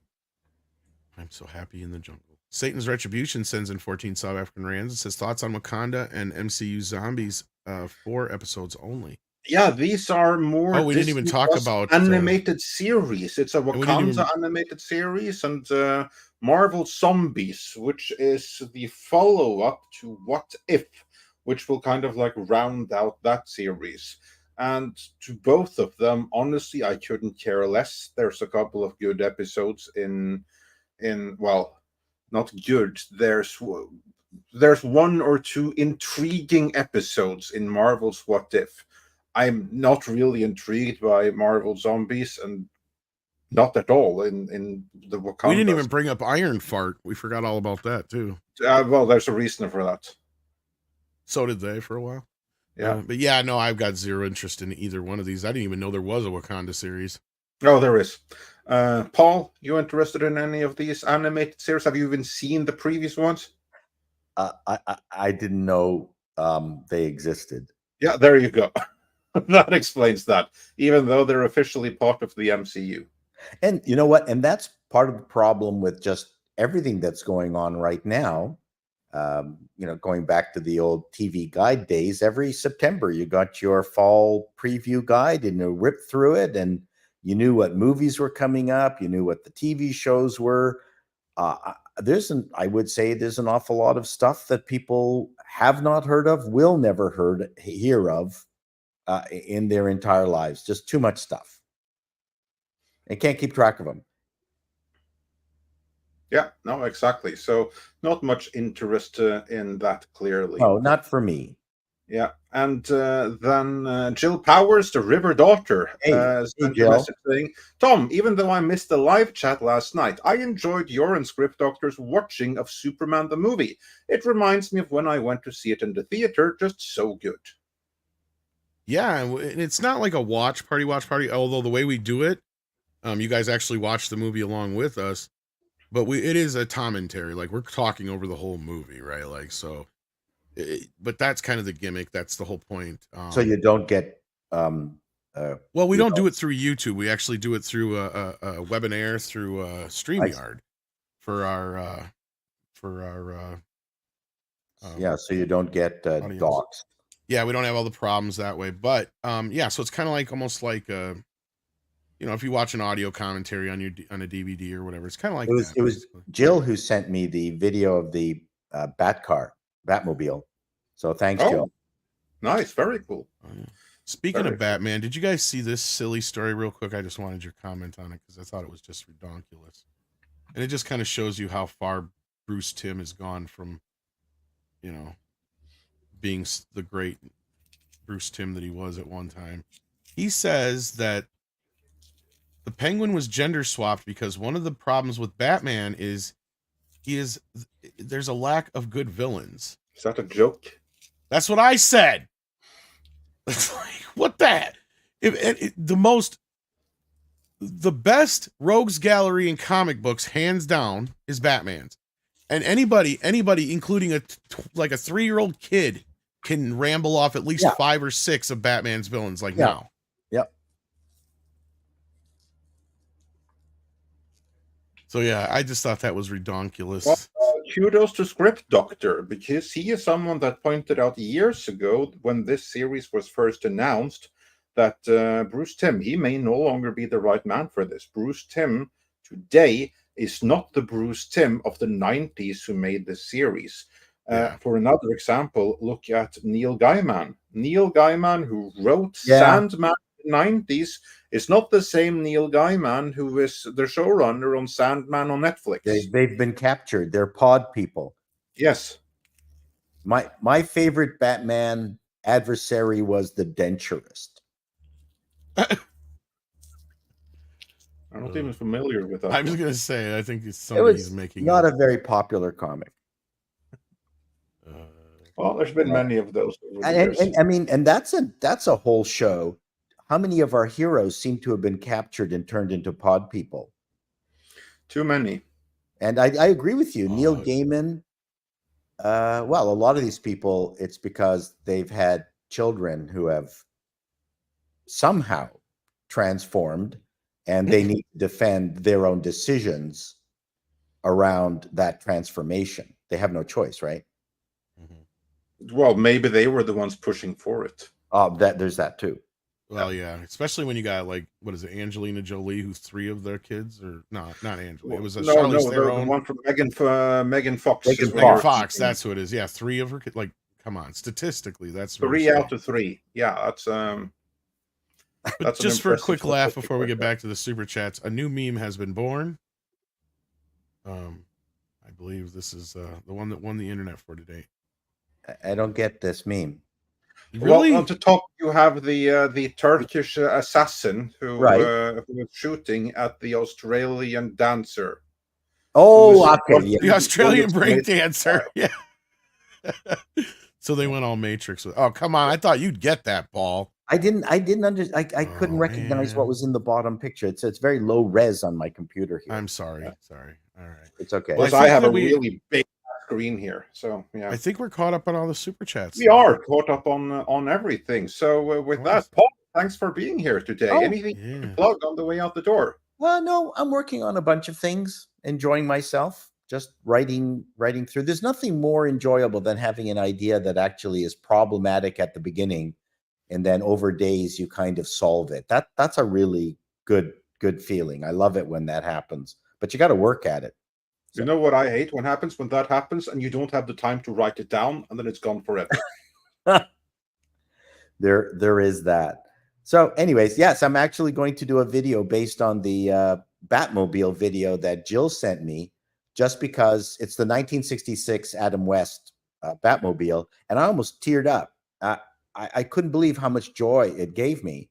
And I went, you know what? Who's making, in this social justice infused world, what kind of joy are they creating? What kind of lasting IPs are people creating? And I couldn't believe how emotional I was when I saw the video, which is this fantastic thing where a guy in, I don't know, Idaho or whatever, recreated right down to the last nut and bolt the original 1966 Batmobile and made almost every single button work, as opposed to having, you know, fake buttons in the car.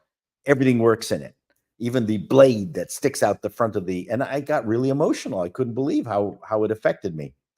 So I thought, you know, I'm gonna write a video just around, you know, the whole idea of how does something like that maintain, not just through myself who saw it as a kid, but you who saw it in reruns as a kid. Yet it's so iconic, right?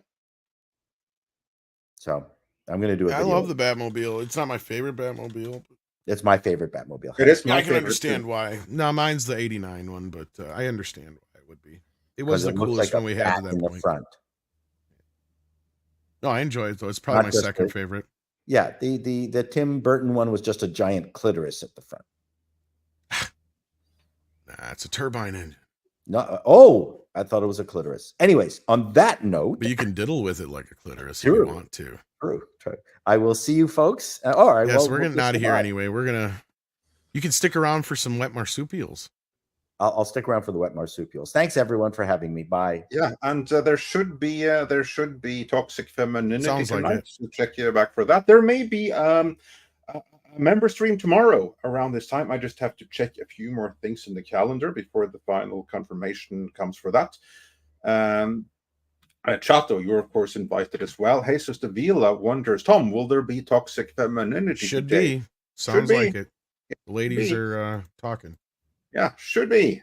So yeah, just be here for confirmations. So just check the community pages for member stream, which should be very very close at hand. And with that, Tom, anything you need to push? You never know when I'm going to pop up with a Mead radio. I could do one of those today. Otherwise, I think we have a Midnight Edge Espanol, correct? Coming up here. That's on Wednesday, but That's on Polly Wednesday? Okay. should be, but Polly might Polly be going should be live. streaming afterwards. So head on over Yeah. to Polly and say that we said hi. And with that, it is time for some koalas in the rain. Koalas in the rain, koalas in the rain, no fucks given. Koalas in the rain.